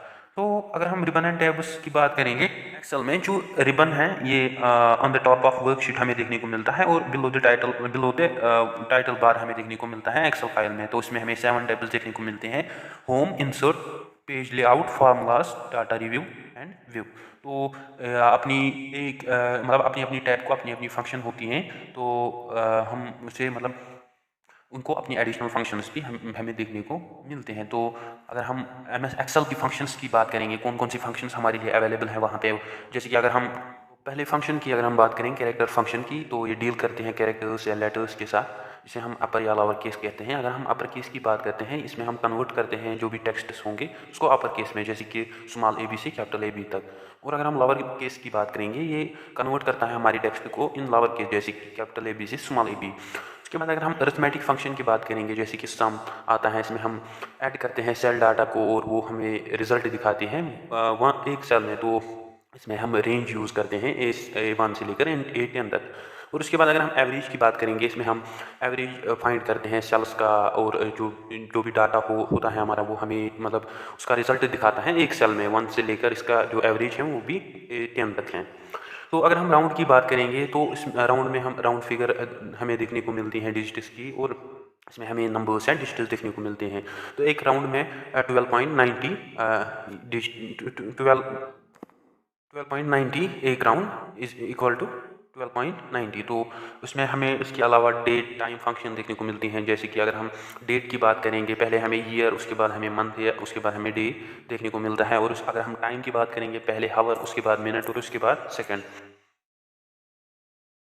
उसके बाद नाउ फंक्शन की बात करेंगे, तो करंट फंक्शन जो है वो है मतलब ऐसे ही, पहले ईयर आएगा, फिर मंथ, फिर डेट, तो उसके बाद हम अगर टाइम की देखेंगे वो है हावर, मिनट और उसके बाद सेकंड। तो अगर हम एक्सेल मैक्रोस की बात करेंगे, तो अगर हम मैक्रो सपोर्ट मैक्रो यूज़ करेंगे, इसके थ्रू हम किसी भी टास्क को रिकॉर्ड कर सकते हैं। तो ये बहुत ही यूज़फुल होता है टास्क को रिकॉर्ड करने में, जो टास्क हमें रिपीटेडली करनी होगी, और उसको हम शॉर्टकट मतलब क्रिएटिंग शॉर्टकट के लिए हम इसको इस्तेमाल करते हैं और हमारी जो स्पीड होती है, एक्यूरेसी होती है, वो बढ़ती हैं। तो इसमें जो शॉर्टकट कीज़ हैं, इस पर भी क्वेश्चन पूछे जा चुके हैं और पूछे भी जा भी सकते हैं। जैसे कि हमें कीज़ रिमेंबर करनी है, उनकी डिस्क्रिप्शन, किस यूज़ में हमें कौन सी की इस्तेमाल करनी है। तो all this things we have to remember. जैसे कि अगर हम F2 की बात करेंगे, ये हमें मतलब इसके थ्रू हम एडिट कर सकते हैं सिलेक्टेड सेल को। F5 के थ्रू हम स्पेसिफिक सेल में जा सकते हैं। इसी के साथ F7 से हम स्पेल चेक कर सकते हैं सिलेक्टेड टेक्स्ट को या ग्रामेटिकल एरर्स से। अगर हम F11 की बात करेंगे, ये चार्ट्स बनाने में हमें काम आता है। और उसके बाद अगर हम कंट्रोल शिफ्ट प्लस और स्लैश का बटन दबाएंगे तो इससे हमारा जो करंट टाइम होगा वो एंटर होगा। और इसके बाद अगर हम कंट्रोल और ये हाइफन दबाएंगे या स्लैश दबाएंगे तो इससे हाइफन दबाएंगे तो इससे हमारा जो करंट डेट है वो एंटर होगा। इसके साथ अगर हम कंट्रोल प्लस ए, इससे हमारी जो भी कंटेंट्स होंगे वर्कशीट पे वो सिलेक्ट होगी। बी से हम बोल्ड हाईलाइटेड सिलेक्शन कर सकते हैं। इसी के साथ आई से हम इटैलिक हाईलाइटेड सिलेक्शन, यू से हम अंडरलाइन या पी से हम प्रिंट कर सकते हैं डायलॉग बॉक्स को। इसी के साथ कंट्रोल प्लस जेड को हम अनडू कर सकते हैं, वाई से हम रीडू कर सकते हैं। इसके साथ अगर हम कंट्रोल प्लस F9 प्रेस करेंगे तो उससे हमारी जो करंट वर्कबुक होगी उसका जो साइज़ होगा वो मिनिमाइज होगा। और इसी तरह F10 में भी मैक्सिमम साइज़ हमें वर्कबुक का देखने को मिलता है। और उसके बाद अगर हम कंट्रोल प्लस स्पेस की बात करेंगे, हम एंटायर कॉलम को सिलेक्ट करते हैं और शिफ्ट प्लस स्पेस अगर हम एंटर करेंगे तो उससे हम एंटायर रो को सिलेक्ट कर सकते हैं। और इसके बाद अगर हम कंट्रोल प्लस के की बात करेंगे, इससे हम इंसर्ट कर सकते हैं न्यू लिंक को। कुछ इंपॉर्टेंट क्वेश्चंस हैं आपके लिए, बहुत ही इंपॉर्टेंट, तो इनको हम डिस्कस करेंगे। तो all of the following terms are related to spreadsheet software except. तो इसमें कौन सी जो फंक्शन है वो स्प्रेडशीट से बिलोंग करते हैं। विदाउट वायरस डिटेक्शन इसमें नहीं आता है, बाकी जो वर्कशीट है, टेबुलर फॉर्मेट, वर्कबुक हमें इसमें देखने को मिलते हैं। उसके बाद अगर हम सेकंड क्वेश्चन की बात करें, anything that is typed in A worksheet appears, वो कहाँ पे अपीयर होता है, वो both in active and formula बार में अपीयर होता है। उसके बाद अगर हम क्वेश्चन नंबर 3 की बात करेंगे, the letter and number of the following intersecting column and row is the, क्या कहते हैं हम उसको हम क्या कहते हैं, उसको हम सेल एड्रेस कहते हैं। उसके बाद अगर हम नेक्स्ट क्वेश्चन की बात करेंगे, which area in Excel windows allows entering values and formulas. तो किस एक्सेल विंडो मतलब कौन सा एरिया हम यूज करते हैं फार्मूला से वैल्यूज को एंटर करने के लिए, वो है क्या है, वो है फार्मूला बार। उसके बाद अगर हम नेक्स्ट क्वेश्चन की बात करेंगे, which of the following characteristics is used to compute dynamically the results from Excel data. तो इसका आंसर क्या होगा, इसका जो आंसर है वो है फार्मूला एंड फंक्शन। उसके बाद अगर हम नेक्स्ट क्वेश्चन की बात करेंगे, on saving a worksheet the save as dialog box is, किसके लिए हम यूज करते हैं इसको, तो इसको हम यूज करते हैं for saving the file for the alternative name. तो उसके बाद अगर हम MS एक्सेल की बात करेंगे, इसको हम इसके लिए इस्तेमाल करते हैं। ये सब आपको पता होगा, आपने पढ़ा भी अब। तो इसका जो सही आंसर है वो है स्प्रेडशीट कैलकुलेशन।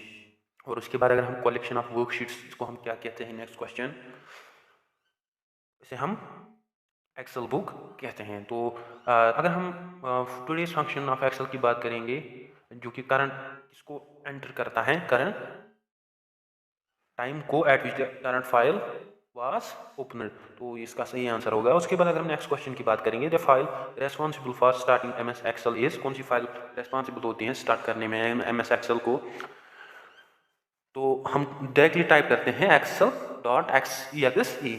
तो उसके बाद नेक्स्ट क्वेश्चन है, in Excel the intersecting of the column and row is called, उसको हम क्या कहते हैं,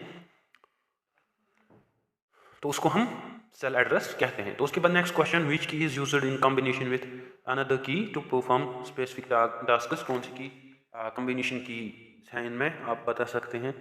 तो इसमें कंट्रोल की आती हैं, आल्ट की आती हैं और शिफ्ट की आती हैं। तो उसके बाद अगर हम सम B1-B10 is an example of, किसकी एग्जाम्पल हैं, तो ये है फार्मूला की एग्जाम्पल। तो उसके बाद अगर हम नेक्स्ट क्वेश्चन की बात करेंगे, इन एक्सेल जो चार्ट्स होते हैं वो क्रिएट होते हैं बाय यूजिंग विच ऑप्शन, हम कौन सा ऑप्शन उसमें इस्तेमाल करते हैं, वो है चार्ट विजार्ड। तो अब हमारा नेक्स्ट इंपॉर्टेंट टॉपिक आता है, वो है MS पावर पॉइंट।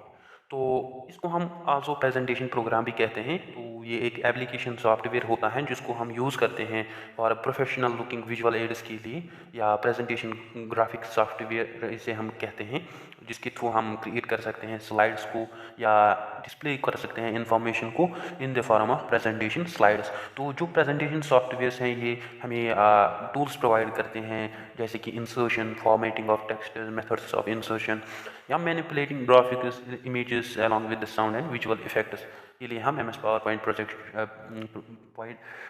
प्रोजेक्ट के इस्तेमाल करते हैं। तो मेनली अगर हम बात करेंगे इसको स्टार्ट करने के लिए, अगर हम मतलब सिंपल वे से हम स्टार्ट करेंगे तो सिंपली हम पहले स्टार्ट बटन पे क्लिक करेंगे, उसके बाद हम डायरेक्टली जाएंगे ऑल प्रोग्राम्स में, उसके बाद हम MS ऑफिस में जाएंगे, उसके बाद हम MS ऑफिस पावर पॉइंट में जाएंगे। तो अगर हम शॉर्टकट की मेथड या शॉर्टकट मेथड की बात करेंगे, हम पहले विंडो की प्रेस करेंगे, उसके साथ विंडो की प्लस रन प्रेस करेंगे, उसके बाद हम टाइप करेंगे पावर पॉइंट, देन हम ओके पे क्लिक करेंगे, उसके बाद हमारा पावर पॉइंट प्रेजेंटेशन जो है वो ओपन होगी।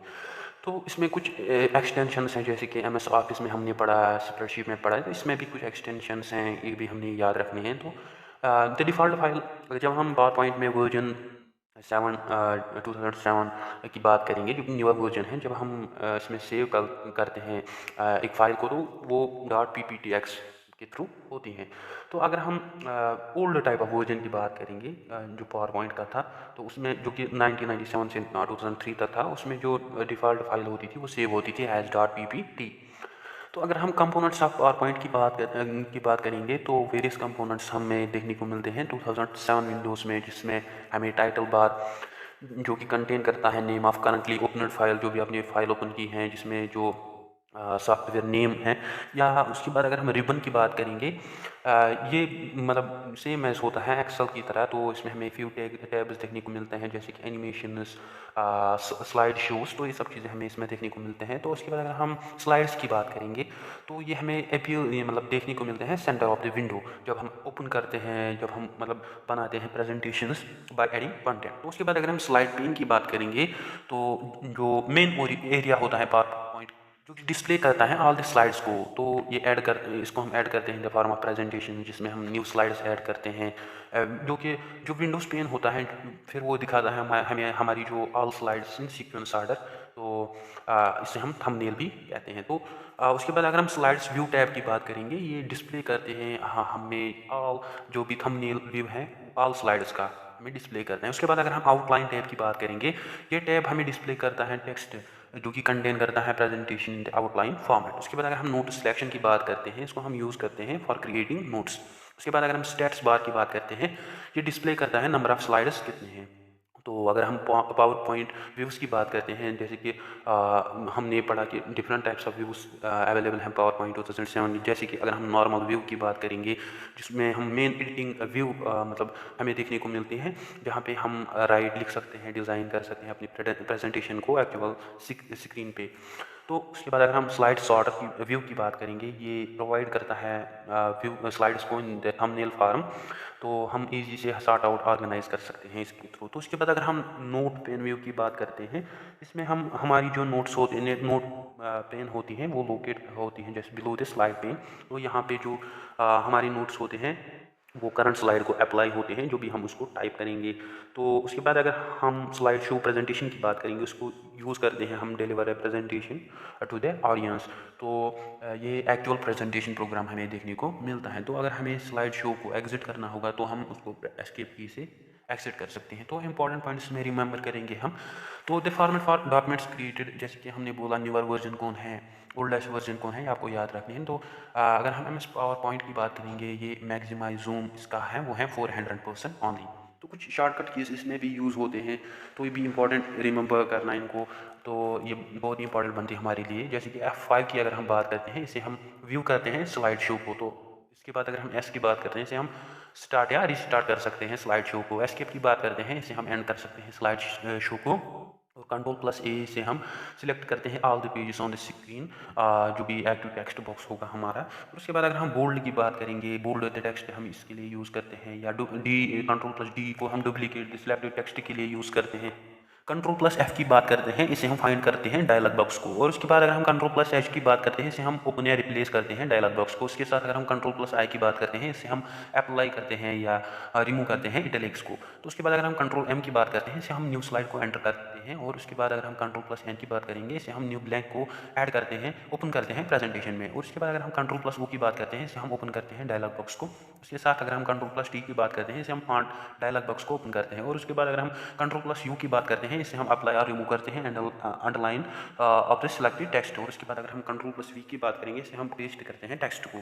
कंट्रोल प्लस डब्ल्यू जो है उससे हम प्रेजेंटेशन को क्लोज कर सकते हैं। और उसके बाद अगर हम कंट्रोल प्लस वाई की बात करते हैं, इसे हम लास्ट कमांड को रिपीट कर सकते हैं। और उसके बाद अगर हम कंट्रोल प्लस होम की बात करते हैं, उसके बाद उससे हम मूव कर सकते हैं जो भी क्वेश्चन होता है इन बिगनिंग ऑफ प्रेजेंटेशन। और उसके बाद अगर हम कंट्रोल प्लस एंड की बात करते हैं, इससे हम प्रेजेंटेशन को एंड करते हैं। और उसके बाद अगर हम शिफ्ट प्लस F1 की बात करते हैं, इससे हमें हेल्प ब्रिंग होता है स्क्रीन पे। तो उसके बाद हैं कुछ इंपॉर्टेंट क्वेश्चंस, इनको भी हम अब पढ़ेंगे। तो जो फर्स्ट क्वेश्चन है वो है dash dash is a view to user to easily rearrange slides. कौन सा व्यू है जिसको हम रीअरेंज करने के लिए स्लाइड्स को यूज करते हैं, तो वो है स्लाइड सॉर्ट व्यू। तो उसके बाद अगर हम नेक्स्ट क्वेश्चन की बात करेंगे, which is use to duplicate the current slide. तो कौन सा हम डुप्लीकेट मतलब यूज करते हैं as duplicate the current slide, उसके लिए हम प्रेस करते हैं कंट्रोल प्लस डी। तो उसके बाद अगर हम नेक्स्ट क्वेश्चन की बात करेंगे, which is user to change the case of letters in PowerPoint. तो इसका जो राइट ऑप्शन है वो है शिफ्ट प्लस F3। उसके बाद अगर हम नेक्स्ट क्वेश्चन की बात करेंगे, a pane that provides a space to add notes and information to help you with presentation is known as, उसको हम क्या कहते हैं, उसको हम नोटिस पेन कहते हैं। उसके बाद next question, which shortcut key is used in insert in new slide. कौन सी शॉर्टकट की हम इन स्लाइड की में इंसर्ट करने के लिए यूज करते हैं, वो है कंट्रोल प्लस एम। उसके बाद नेक्स्ट क्वेश्चन की बात करेंगे, which indicates the current slide and total number of slides in the presentation. कौन है वो जो मतलब हमारी स्लाइड्स को टोटल करके हमें दिखाता है, वो है स्लाइड इंडिकेटर या स्टेटस बार। नेक्स्ट क्वेश्चन है, to start Microsoft PowerPoint application we need to, कौन सा ऑप्शन होगा सही, इसका जो राइट ऑप्शन है वो है option number third, click start button then run type PowerPoint then enter press. उसके बाद next question, which of the following section does not exist in a slide layout. इसका जो राइट ऑप्शन है वो है एनिमेशंस। उसके बाद next question, PowerPoint presentations are widely used as, इसको हम यूज करते हैं, इसका जो राइट ऑप्शन है वो है notes outlines for teachers, project presentations by students, communications of planning. Next question है, dash dash controls all the main slides control tasks for your presentation, वो है task pane. Next question, in slide layout panel how many layouts are available for text layout by default. तो अगर हम earlier versions की बात करेंगे, earlier versions में 4 और जो न्यूअर वर्जन्स है उसमें 9। उसके बाद next question, which command will you use in PowerPoint if you need to change the colour of different objects without changing content. इसका जो राइट ऑप्शन है वो है कलर स्कीम। तो नेक्स्ट क्वेश्चन है, in which menu you can find features like slide design, slide layout extra, that is format menu. Next question is, which of the following is not a part of leave it. Next question, from which menu you can access picture, text box, chart, etc. तो इसका जो right option है वो है insert. Next question, software refers to, तो software refers to the programs, तो इसका right option है प्रोग्राम्स। तो नेक्स्ट क्वेश्चन है, computer can not boot if it does not have the, क्या नहीं होगा जब कंप्यूटर बूट नहीं करेगा, तो इसका जो राइट ऑप्शन है वो है ऑपरेटिंग सिस्टम। ऑपरेटिंग सिस्टम के लिए बूट का होना बहुत ज़रूरी है, जिसे हम बायस भी कहते हैं, basic input output system. Next question है, the dash dash manual tells you how to use a software program. तो वो कौन सा मैनुअल है, वो है यूज़र मैनुअल। उसके बाद next question, what does the acromion bias stands for. अभी मैंने बोला basic input output system. Next question, text editor जो है वो क्या है, वो कौन सा सॉफ्टवेयर है, वो है utility software. Next question, software that is used to create text based documents are referred to as, उसको हम कहते हैं word processors. Next question, Dash dash is a Windows utility program that locates and eliminates unnecessary fragments and rearranges files and user to disk space to optimize operations. तो इसका जो right option है वो है disk fragmentation. Next question, the primary purpose of software is to turn data into, किसमें वो data को turn करता है वो है information. Next question, programs designed to perform specific tasks related to managing computer resources are called, इसको हम क्या कहते हैं? तो इसका जो राइट ऑप्शन है वो है एप्लीकेशन सॉफ्टवेयर. नेक्स्ट कुछ इंपॉर्टेंट टर्म्स हैं जैसे कि इनपुट एंड आउटपुट डिवाइसेस से हम पढ़ेंगे. पहले हम थोड़ा बहुत ये हमने पढ़ा. पहले तो एक्स्ट्रा इन्फॉर्मेशन लेते हैं. जो कंप्यूटर है ये एक इलेक्ट्रॉनिक डिवाइस है जो इनपुट लेता है और उसके बाद उसको प्रोसेस करता है और हमें मीनिंगफुल इन्फॉर्मेशन वहाँ से प्रोवाइड करता है. तो ये बना है combination, it's combination of hardware and software. तो इंपॉर्टेंट क्वेश्चंस आप यहाँ पे देख सकते हो. Next, the unit to measure the quality of printer, कैसे हम एक प्रिंटर की क्वालिटी को मेजर कर सकते हैं. तो इसका जो राइट ऑप्शन है वो है डॉट्स पर इंच, DPI. तो next question, unit to measure the speed of processor, processor की स्पीड को मेजर करने के लिए हम हर्ट्स यूनिट देखते हैं, गीगा हर्ट्स. तो उसके बाद next question, next unit to measure the quality of projector, projector की क्वालिटी को मेजर करने के लिए हमारा यूनिट ल्यूमेन है. उसके बाद हमने पढ़ा और एक्स्ट्रा इन्फॉर्मेशन लेते हैं याद रखने के लिए. तो इनपुट डिवाइसेस अगर हम देखेंगे, हमने पहले भी पढ़ा, माउस हैं, कीबोर्ड हैं, OCR है, टच स्क्रीन है, बारकोड रीडर है, OMR है, मिक्सर है, QR रीडर है, स्टाइलस है, स्कैनर है, जॉयस्टिक है, वेबकैम है, लाइट पेन है, ट्रैक बॉल है, टच पैड है, बायोमेट्रिक है. तो ये सब हमें इनपुट डिवाइसेस देखने को मिलते हैं. नेक्स्ट अगर हम प्रोसेसिंग डिवाइसेस की बात करेंगे, इसमें हमें micro processors like RAM, ROM या मदरबोर्ड, इसमें एग्जाम्पल्स हमें देखने को मिलते हैं. उसके बाद अगर हम आउटपुट डिवाइसेस की बात करेंगे, जिसमें मॉनिटर आता है, प्रिंटर, स्पीकर, प्लॉटर, प्रोजेक्टर, तो ये सब चीज़ें हमें आउटपुट डिवाइसेस में देखने को मिलती हैं. उसके बाद अगर हम स्टोरेज डिवाइसेस की बात करेंगे, जिसमें फ्लॉपी डिस्क हमने पढ़ा, hard disk, optical disk, CD, जिसमें पढ़ा हमने DVD या pen drive, zip drive, tape drive, तो या memory card, these are the examples of the storage devices. तो इनपुट डिवाइसेस सिंपल हैं कि ये इलेक्ट्रिक मैकेनिकल डिवाइसेस होती हैं जो कि यूज़र को अलाउ करती हैं डाटा को फीड करने के लिए कंप्यूटर में, और एनालिसिस ऑफ स्टोरेज होता है इसमें, और जो यूज़र होता है वो कमांड्स देता है कंप्यूटर को. तो डाटा को एंटर किया जाता है मेन मेमोरी के थ्रू. उसके बाद उसको वो एक्सेप्ट करता है as instruction from the user, और उसको फिर कन्वर्ट करता है एक्सेप्टेड इंस्ट्रक्शंस में और या लैंग्वेज में. या अगर हम प्रोसेसिंग, उसके बाद प्रोसेसिंग डिवाइसेस की बात करेंगे, जो प्रोसेसिंग डिवाइसेस हैं जिसमें जो डाटा का प्रोसेस होता है, जिसमें CPU हमें देखने को मिलता है, माइक्रो प्रोसेसर देखने को मिलता है, रैम, रोम या motherboard, all these are the examples of processing devices. CPU की अगर हम बात करेंगे, सेंट्रल प्रोसेसिंग यूनिट, जिसे हम heart and brain of computer भी बोलते हैं, तो इसको डिज़ाइन किया गया to perform arithmetic and logical operations, जैसे कि to make use of small number holding areas, जिनको हम रजिस्टर्स भी कहते हैं. जो टाइपिकली माइक्रो प्रोसेसर ऑपरेशंस होते हैं, जैसे कि सबट्रैक्टिंग, कंपेयरिंग द नंबर्स या उनको फैच करना, तो ये सब इसका काम हमें देखने को मिलता है. तो फिर हमें वहाँ से रिज़ल्ट मिलता है या सेट ऑफ इंस्ट्रक्शंस मिलता है जो कि माइक्रो प्रोसेसर डिज़ाइन का पार्ट हमें देखने को मिलते हैं. उसके बाद अगर हम मदरबोर्ड की बात करेंगे, तो ये फिजिकल अरेंजमेंट होता है कंप्यूटर का, जिसमें जो कि कंटेन करता है कंप्यूटर्स बेसिक सर्क्यूटरी कंपोनेंट्स जो होते हैं इसमें.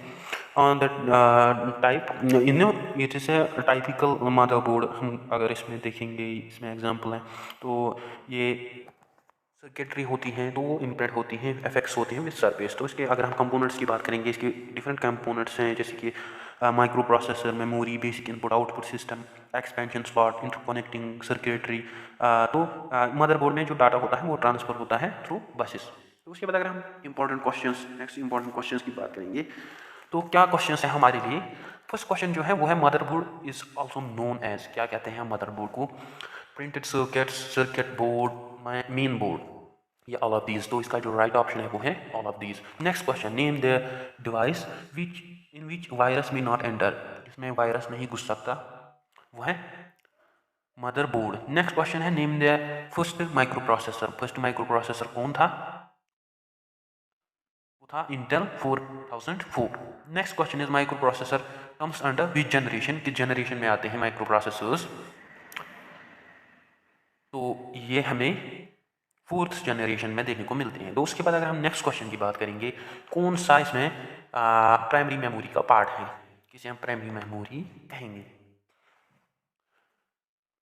तो both RAM and ROM are the examples of primary memory. Next question, which of the following memories must be refreshed many times per second? तो वो है dynamic RAM. Next question, the program which are permanently in hardware and store in ROM is known as.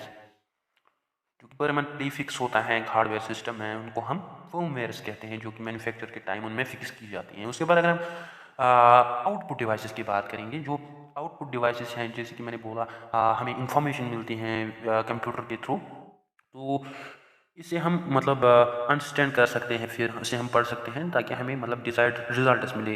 तो जब data देता है user process, फिर उसके बाद वो उसमें प्रोसेस होता है, तो उसके बाद जब हमें प्रोसेसिंग होकर रिजल्ट मिलता है तो वो हमें देते हैं आउटपुट डिवाइसेस, जिनमें monitor, printer, speaker, projector examples हमें देखने को मिलते हैं। तो और अगर हम मॉनिटर की बात करेंगे, जो मॉनिटर होता है जो कि डिस्प्ले करता है वीडियोस एंड ग्राफिक्स, या हम कहेंगे कि ये डिस्प्ले करता है इंफॉर्मेशन को, जो कि जिसको हमने जनरेट किया कंप्यूटर के थ्रू, कंप्यूटर वीडियो कार्ड के थ्रू, तो इसे हम विजुअल डिस्प्ले यूनिट भी कहते हैं। तो इसके कुछ टाइप्स हैं, जैसे कि CTR है, कैथोड रेज ट्यूब है, LCD है, लिक्विड क्रिस्टल डिस्प्ले हैं, TFT हैं, थिन फिल्म ट्रांजिस्टर्स हैं, या LED की बात करेंगे, लाइट इमिटिंग डायोड हैं। सो नेक्स्ट अगर हम बात करेंगे प्रिंटर्स की, ये भी आउटपुट डिवाइस हैं जो कि कन्वर्ट करते हैं हमारी सॉफ्ट कॉपी को इनटू हार्ड कॉपी में। तो जैसे कि हमने पहले भी पढ़ा, इम्पैक्ट प्रिंटर्स और नॉन इम्पैक्ट प्रिंटर्स इसमें आते हैं, जिसमें इम्पैक्ट प्रिंटर्स डायरेक्टली करते हैं, पेपर पे स्ट्राइक करते हैं और ये नॉइज़ करते हैं वाइल प्रिंटिंग, और ये लेस कॉस्टली हमें देखने को मिलती हैं। वाइल अगर नॉन इम्पैक्ट प्रिंटर्स की बात करते हैं, ये डायरेक्टली पेपर पे स्ट्राइक नहीं करते और ये नॉइज़ भी नहीं करते while printing, so they are more costly than impact printers. तो उसके बाद अगर हम प्लॉटर्स की बात करेंगे, ये भी आउटपुट डिवाइस हमें एग्जांपल में आती हैं। तो अगर हम प्लॉटर की बात करेंगे, ये कंप्यूटर प्रिंटर होता है हमें वेक्टर ग्राफिक्स के लिए, 3D स्क्रीन थ्री बोलते हैं ना, थर्ड डायमेंशन स्क्रीन्स के लिए हम प्लॉटर्स का यूज़ करते हैं।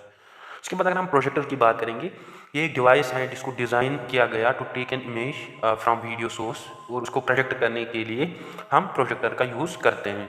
तो करते हैं स्पीकर्स की बात। स्पीकर की बात करें, जैसे कि मैंने बोला एंटरटेनमेंट ऑफ साउंड, इसको हम साउंड प्रोड्यूस करने के लिए यूज़ करते हैं। या उसके बाद अगर हम स्टोरेज की बात करें, परमानेंट स्टोरेज रखता है डाटा का इंटरनल हार्ड ड्राइव पे या एक्सटर्नल हार्ड ड्राइव पे, या जिसमें हम CD-ROM हमने पढ़ा, DVD पढ़ा, या memory space disk, all these things came under the storage devices. Next जो इंपॉर्टेंट क्वेश्चंस हैं, इनको याद रखना इंपॉर्टेंट हैं, वो ये क्वेश्चंस प्रीवियस पेपर्स में हमें देखने को मिले हैं। जो भी हमने क्वेश्चंस किए और जो हम करेंगे, तो इंपॉर्टेंट बनते हैं आपके एग्जाम पॉइंट ऑफ व्यू से। तो पहला क्वेश्चन है, डिफरेंस इंजन, या जिसे हम एनालिटिकल इंजन भी कहते हैं, उसको इन्वेंट किसने किया है? तो इसका जो राइट ऑप्शन है वो है Charles Babbage in 1822। Next question है, who is considered as a father of modern computer science? तो वो है एलन टर्निंग। नेक्स्ट अगर हम बात करेंगे, जैसे कि कंप्यूटर्स की, पहले कौन सा कंप्यूटर आया, उसके बाद क्या इन्वेंशंस आगे हुई, तो ये हम पढ़ेंगे। जैसे कि हमने देखा यहाँ पे एर्नेस्ट बेरी कंप्यूटर, ABC जिसे हम कहते हैं, ये फर्स्ट कंप्यूटर था, अनप्रोग्रामेबल इलेक्ट्रॉनिक डिजिटल कंप्यूटर था, फॉर बाइनरी कैलकुलेशन करने के लिए इसको डेवलप किया गया during 1939 to 1942 by John Vincent Atanasoff. तो अगर हम electronic numerical integrated and computer आईने की बात करेंगे, उसके बाद ये आए, तो ये फर्स्ट डिजिटल कंप्यूटिंग डिवाइसेस थे। तो इसको इन्वेंट किया जॉन एडम प्रॉस्पर एयरकिट ने और जॉन मुचे इन 1946। आफ्टर अगर हम electronic delay storage automatic calculator की बात करेंगे, जिसे हम एडसेक भी कहते हैं, was the first store program computer, जो एक प्रोग्राम कंप्यूटर था ऑपरेट करने के लिए कंप्यूटर को, जो भी उसमें सर्विस होगी। और इसको जो इन्वेंट किया वो किया मॉरिस विल्कीस ने इन 1949 में। उसके बाद हमें यूनिवर्सल ऑटोमेटिक कंप्यूटर की इन्वेंशन देखने को मिली, जिसे हम यूनिवैक भी कहते हैं, जो कि फर्स्ट जनरल पर्पस कंप्यूटर बना फॉर कमर्शियल यूज़ के लिए, जिसको डेवलप किया बाय एरकेट एंड जॉन मुचले ने 1951। तो अब कुछ इंपॉर्टेंट क्वेश्चंस और हैं, जैसे कि who is the father of personal computer का फादर हम किसे कहते हैं। तो इसका जो राइट ऑप्शन है वो है एडवर्ड रॉबर्ट। नेक्स्ट क्वेश्चन जो है, सीपीयू कंटेन्स, सीपीयू है वो कंटेन करता है control unit and arithmetic logic unit को। उसके बाद next question, which are the following controls the process of interaction between user and operating system. तो इसका जो राइट ऑप्शन है वो है यूजर इंटरफेस। तो नेक्स्ट क्वेश्चन है, dash dash is a combination of hardware and software that facilitates the sharing of information between computing devices. तो इसका जो राइट ऑप्शन है वो है नेटवर्क। नेक्स्ट क्वेश्चन है, C D ROM stands for, as full form आपको पता नहीं है इसकी। तो इसकी जो फुल फॉर्म है वो है compact disk read only memory. So अब हम पढ़ेंगे जनरेशंस ऑफ कंप्यूटर। तो प्रीवियस टाइम यूजीसी नेट ने इसमें क्वेश्चंस पूछे थे, तो आई होप नेक्स्ट टाइम भी इससे ज़रूर क्वेश्चन पूछा जाएगा। तो पहले हम समझेंगे जो जनरेशन होती है कंप्यूटर की, इसको हम क्या मतलब समझते हैं, ये स्टेट ऑफ इम्प्रूवमेंट होती है। जैसे कि डेवलपमेंट में हमने पढ़ा एपीसी पहले आया, फिर उसके बाद आईनेक आया, फिर UNIVAC. So all these things development हुई डिफरेंट फेजेस में। तो इसको ई जनरेशन जो भी कंप्यूटर की आई, तो ये हमें मेजर टेक्नोलॉजिकल डेवलपमेंट देखने को मिली, जिसमें जो वे चेंज हुई कंप्यूटर्स को ऑपरेट करने की। तो फर्स्ट जनरेशन जो कंप्यूटर्स थी, इनका जो टाइम पीरियड था वो था 1940 से लेकर 1956 तक। तो इसमें जो यूज़ हुए थे वो हुए थे यो वैक्यूम ट्यूब्स। तो ये बेसिक कंपोनेंट थे इनके।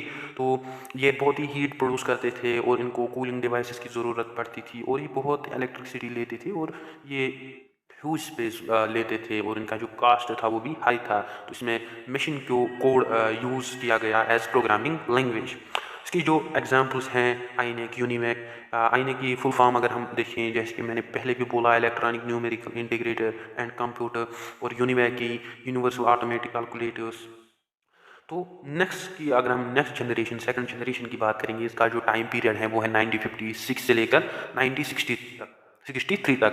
तो इसमें जैसे कि इसमें वैक्यूम, फर्स्ट जनरेशन में वैक्यूम ट्यूब्स यूज़ किए गए, और इसमें सेकंड जनरेशन में ट्रांजिस्टर्स यूज़ किए गए एज देयर कंपोनेंट्स, बिकॉज वो ट्रांजिस्टर्स जो थे वो चीप थे, कम्पैक्ट थे, और इनकी जो प्रोग्रामिंग थी वो फास्टर थी as compare to first generation, और ये लेस हीट प्रोड्यूस करते थे। तो इसमें जो यूज़ हुई वो हुई assembly language and high level programming language, जिसमें जो फोटान है, फोटान की फुल फॉर्म आपको याद रखना है, फॉर्मूला ट्रांसलेशन। और कोबाल है, इसकी जो फुल फॉर्म है वो है कॉमन बिजनेस ओरिएंटेड लैंग्वेज। तो एग्जाम्पल्स अगर हम इसमें लिखेंगे, IBM 1401 PDP 800। जो IBM है इसकी जो फुल फॉर्म है वो है इंटरनेशनल बिजनेस मशीन, एंड जो PDP की फुल फॉर्म है वो है प्रोग्राम्ड डेटा प्रोसेसर। अब आते हैं हम थर्ड जनरेशन ऑफ कंप्यूटर्स की, जिनका जो टाइम पीरियड है वो रहा है 1964 से लेकर 1971 तक। तो इसमें इंटीग्रेटेड सर्किट्स यूज़ किए गए इंस्टेड ऑफ ट्रांजिस्टर्स। तो इंटीग्रेटेड सर्किट्स जो है इसमें आते हैं, जैसे कि रेजिस्टर्स आते हैं, ट्रांजिस्टर्स आते हैं, कैपेसिटर्स आते हैं, और अलॉन्ग विद एसोसिएटेड सर्किटरी। तो इंटीग्रेटेड सर्किट्स को इन्वेंट किया गया बाय जैक किल्बी। तो इन्होंने कम्पैक्टनेस प्रोवाइड की, ये कॉस्ट इफेक्टिवनेस, ये मतलब इनकी जो कास्ट था वो ज़्यादा था, तो ये लेस बट इनका जो इलेक्ट्रिसिटी कंजप्शन था वो लेस था। और हाई लेवल लैंग्वेज इसमें इस्तेमाल किए गए, लाइक फोटान टू IV। अलगल की अगर हम बात करेंगे, जो फुल फॉर्म है इसकी वो है अरिथमेटिक लॉजिक यूनिट। और नेक्स्ट अगर हम बात करेंगे, जैसे कि IBM 1130, यूनिवैक 1107, या NCR 395 नेशनल कैपिटल रीजन, ये सब एग्जाम्पल्स हैं थर्ड जनरेशन ऑफ कंप्यूटर्स की। नाउ आते हैं हम फोर्थ जनरेशन ऑफ कंप्यूटर की, जिनका जो टाइम पीरियड है वो रहा है 1971 से लेकर प्रेजेंट टाइम तक। तो इसमें very large scale integrated circuits use किए गए इंस्टेड ऑफ इंटीग्रेटेड सर्किट्स। जो very large scale integrated circuits हैं, इनकी जो कैपेसिटी है वो न्यूमरस ट्रांजिस्टर्स या अदर सर्किटरी जो भी डिवाइसेस थे उनसे पर ज़्यादा थी, और इनकी जो कम्पैक्टनेस थी, जो इनकी जो कूलिंग रिक्वायरमेंट वो बिल्कुल भी नहीं थी, AC यूनिट इनमें फिक्स था, तो अफोर्डेबल ही पावरफुल हमें देखने को मिली। इनमें high level languages like C या C++, ये प्रोग्रामिंग लैंग्वेजेस हैं जिसमें DBase हमें देखने को मिलते हैं। तो ये C जो है, ओनली C, ये फॉर जनरल पर्पस के लिए हम यूज़ करते हैं, और ये दोनों मगर प्रोग्रामिंग लैंग्वेज से इनको लॉन्च किया गया by Dennis Ritchie at Bell Labs in 1972। One more thing, जो डाटाबेस है इसकी जो फुल फॉर्म है वो है distributed bandwidth allocation sharing extension. Now next generation, जो 5th जनरेशन हम जिसे हम कहते हैं, पीरियड जो इसका है वो है 1980 टू प्रेजेंट टाइम्स। तो इसमें जो अगर हम 4th जनरेशन की बात करेंगे, उसमें VLSI, very large scale integrated circuits use किए गए, लेकिन इसमें जो सर्किट्स यूज़ किए गए इसमें एकोमोडेशन आई, इसमें ultra large scale integrated circuits use किए गए। तो ये एक वे प्रोवाइड करता है आर्टिफिशियल इंटेलिजेंस के लिए, और इसके थ्रू हम क्रिएट कर सकते हैं मोर पावरफुल या कम्पैक्ट अफोर्डेबल कंप्यूटर्स। तो ऑल हाई लेवल लैंग्वेजेस जैसे कि मैंने बोला C या C++, जिसमें जावा आता है, तो ये इसमें इस्तेमाल हुए। जावा की जो फुल फॉर्म है वो है जस्ट अनदर वर्चुअल एक्सेलरेटर। तो उसके बाद अगर हम इसमें रोबोट्स भी, मतलब हम एग्जांपल लेते हैं इसमें, तो अगर हम इम्पॉर्टेंट क्वेश्चंस की बात करेंगे तो ये क्वेश्चंस इम्पॉर्टेंट हैं। First, computers wire programmed using, उनमें कौन सी लैंग्वेज यूज़ की गई, वो है मशीन लैंग्वेज। तो नेक्स्ट क्वेश्चन की अगर हम बात करेंगे, IBM 1401 is related with which generation of computers. तो इसका जो राइट ऑप्शन है वो है सेकंड जनरेशन ऑफ कंप्यूटर्स। तो नेक्स्ट क्वेश्चन है, a term in computer terminology is a change in technology. A computer is या was being used. इसका जो राइट ऑप्शन है वो है जनरेशन। तो next question, the generation based on very large scale integrated micro processor. तो किस generation में ये यूज़ हुए, हमने सब डिस्कस किया। अब इनके क्वेश्चन यहाँ से बन सकते हैं, तो ये ज़रूरी बनता है आप खुद भी प्रैक्टिस कीजिए, इनको राइट डाउन कीजिए, इनको याद रखिए। इसका जो राइट आंसर है वो है 4th जनरेशन कंप्यूटर्स।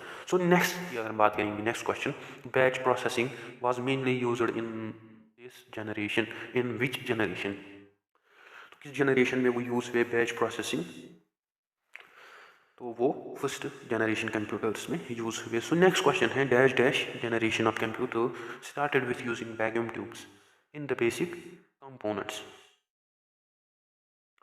तो इसका आंसर सबको पता होगा। अब इसका जो राइट आंसर है वो है first generation. So next question is, dash dash is an emerging branch in computer science which interprets meaning and method of making computers think like human beings. शाबाश। तो इसका जो राइट आंसर है वो है artificial intelligence. Now next question, ULSI stands for, इसका जो right option है वो है ultra large scale integration. Now next question is, HLL stands for, इसका जो राइट ऑप्शन है वो है high level language. Extra information for you, जैसे कि हमने पढ़ा, हम इनपुट देते हैं, प्रोसेस वो फिर होता है, उसके बाद हमें आउटपुट मिलता है, वो स्टोर होता है। तो all these things came under the functions of computer. आप ये खुद भी पढ़ सकते हैं, जो भी इनपुट होता है वो होता है इन्फॉर्मेशन, जो भी हम एंटर करते हैं तो उसे हम इनपुट कहेंगे। तो ये डाटा या सेट ऑफ इंस्ट्रक्शंस देता है CPU को, उसके बाद CPU उसको प्रोसेस करता है, उसको इन्फॉर्मेशन में कन्वर्ट करता है। उसके बाद अगर हम आउटपुट यहाँ पे देखें, जो भी यूज़र को इन्फॉर्मेशन वहाँ पे डिस्प्ले हुई, तो वो इनपुट इंस्ट्रक्शंस उसको डिजायर्ड रिजल्ट्स वहाँ से मिले। उसके बाद जो भी इसको रिजल्ट्स मिले, जो भी प्रोग्राम्स उसने वहाँ से पाए, वो परमानेंटली वहाँ पे स्टोर हुए। तो वो स्टोर इन्फॉर्मेशन कहाँ पे होती है, स्टोरेज में। तो वहाँ पे हमें execution and possible type of information, उसमें हम ये सब देखते हैं। तो उसके बाद अगर हम फीचर्स हम देखेंगे कंप्यूटर के, वो कुछ फीचर्स हैं जैसे कि स्पीड, तो ये प्रोसेस करता है डाटा को very fast at the rate of millions of instructions पर सेकंड। नेक्स्ट अगर हम बात करेंगे इसकी जो एक्यूरेसी होती है, करेक्टनेस होती है, जब हम इनपुट इंस्ट्रक्ट करते हैं तो ये हमें वहाँ से एक्यूरेट डिजायर्ड रिजल्ट हमें देता है। उसके बाद स्टोरेज हमने डिस्कस किया, कैपेसिटी ऑफ कंप्यूटर की कितनी है, वो कैपेबल है कितना स्टोर करने के लिए, कितना डाटा स्टोर करने के लिए, उसे हम स्टोरेज कहेंगे। सिमिलैरिटी की अगर हम बात करेंगे, जो कंप्यूटर्स हैं वो डिफरेंट टाइप्स ऑफ वर्क करते हैं सिमिल्टेनियसली, तो वो मल्टीपल टास्क करते हैं एट द सेम टाइम।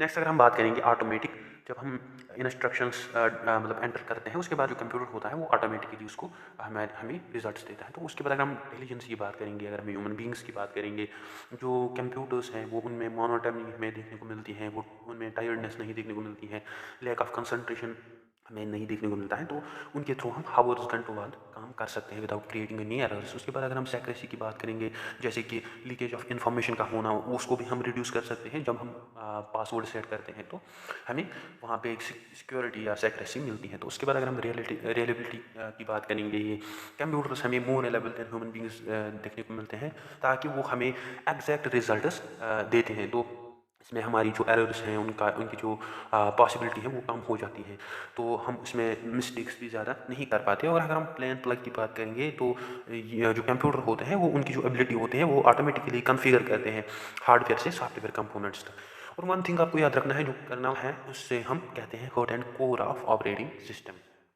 सो अब आते हैं लास्ट इंपॉर्टेंट क्वेश्चंस। अपने सेशन को ख़त्म करने वाले हैं, तो ये कुछ इंपॉर्टेंट क्वेश्चंस हैं आपके लिए। What is an operating system? Operating system क्या है? Collection of programs that manages hardware resources. System service provider to the application programs. Interface between the hardware and application programs. या ऑल ऑफ देम मेंशन। तो इनमें से आपको option बताना है कौन सा राइट है। तो इसका जो राइट ऑप्शन है वो है डी पार्ट। नेक्स्ट क्वेश्चन पे आते हैं, वाइस इज यूज्ड, क्योंकि मैंने बोला जिसे हम यूज़ करते हैं बूटिंग डिवाइस, तो इसको हम यूज़ करते हैं एज ऑपरेटिंग सिस्टम। तो नेक्स्ट क्वेश्चन की बात करेंगे, a systematic procedure for moving the CPU new process is known as, हम क्या कहते हैं इसको, हम कंटेक्स्ट स्विचिंग कहते हैं। सो next question, what else is a command interpreter called, command interpreter को हम क्या कहते हैं। तो इसका जो राइट ऑप्शन है वो है शेल।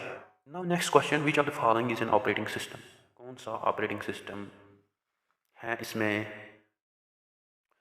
तो इसका जो राइट ऑप्शन है वो है लिनक्स। तो ये open source multi user operating system है। Next question is, Unix is written in dash dash language, किस लैंग्वेज में यूनिक्स को राइट किया गया। तो इसका जो राइट ऑप्शन है वो है सी लैंग्वेज, 1970 में। तो इसको राइट किया केन थॉम्पसन एंड डेविस रिचार्डनी। तो नेक्स्ट क्वेश्चन है, N operating system is an interface which provide service, किसको ये सर्विस प्रोवाइड करता है। तो ये यूजर को सर्विस प्रोवाइड करता है along with program, both are right. So next question is, Linux launched its operating system in which year, तो किस ईयर में लिनक्स ने अपने ऑपरेटिंग सिस्टम लॉन्च किया, वो था 1991। Next question is, to boot a computer means loading computer with, simple सी बात है, हमने पहले भी पढ़ा बूट ऑपरेटिंग सिस्टम से रिलेट करता है, तो यहाँ भी इसका ऑप्शन ऑपरेटिंग सिस्टम ही आएगा। नेक्स्ट क्वेश्चन, लिनक्स इज है, लिनक्स क्या है, तो ये मल्टी यूजर ऑपरेटिंग सिस्टम इसका राइट आंसर है। Now another question is, thread is है, इसे हम सब प्रोसेस भी कहते हैं थ्रेड को। सब प्रोसेस वो प्रोसेस होती हैं जो लाइट वेट प्रोसेस होती हैं, मतलब जिसका बहुत कम समय या बहुत ही बारीकी से हमें नहीं करना पड़े, तो इसे हम थ्रेड कहते हैं, लाइट वेट प्रोसेस, इसका राइट ऑप्शन है। Next question is, based on implementation of threads operating system classifies the threads as, तो इसका जो राइट ऑप्शन है वो है kernel and user level. Next question is, what are the major activities of an operating system with respect to resource management, तो इसका जो right option है वो है, operating system manages all kinds of resources using schedulers and, जो हमारा next option है वो है CPU scheduling algorithms are used for better utilization of CPU. So both are these are right. Now इस question को आप कमेंट्स बॉक्स में लिखिए। तो what is considered as the heart of the operating system which provides the basic foundation, memory management, file management, program execution, इसको आप comment box में लिखिए। नेक्स्ट क्वेश्चन पे डायरेक्टली आते हैं, any device connected to an operating system is controlled by using, तो इसका जो राइट ऑप्शन है वो है डिवाइस drivers. Next question है, in operating system which of the following is or CPU scheduling algorithms. तो इसका जो राइट ऑप्शन है वो है राउंड रिबन, नेक्स्ट है शॉर्टेस्ट जॉब फर्स्ट, थर्ड है प्रियोरिटी एंड डी है ऑल ऑफ द मेंशन. तो next question is last question one and the last. उसके बाद हम अपने सेशन को एंड करने वाले हैं. आपकी भी प्रिपरेशन अब अच्छी होगी, आप जब रिवाइज करोगे. तो लास्ट क्वेश्चन है प्रोसेस इज एन एग्जीक्यूशन. तो प्रोसेस हमेशा एग्जीक्यूशन होती है. आपको वीडियो अच्छा लगा तो पढ़ते हैं, अभी अपनी प्रिपरेशन कंटिन्यू रखते हैं, तो बहुत ही अच्छा होगा मेरे लिए. तो थैंक्स फॉर वॉचिंग.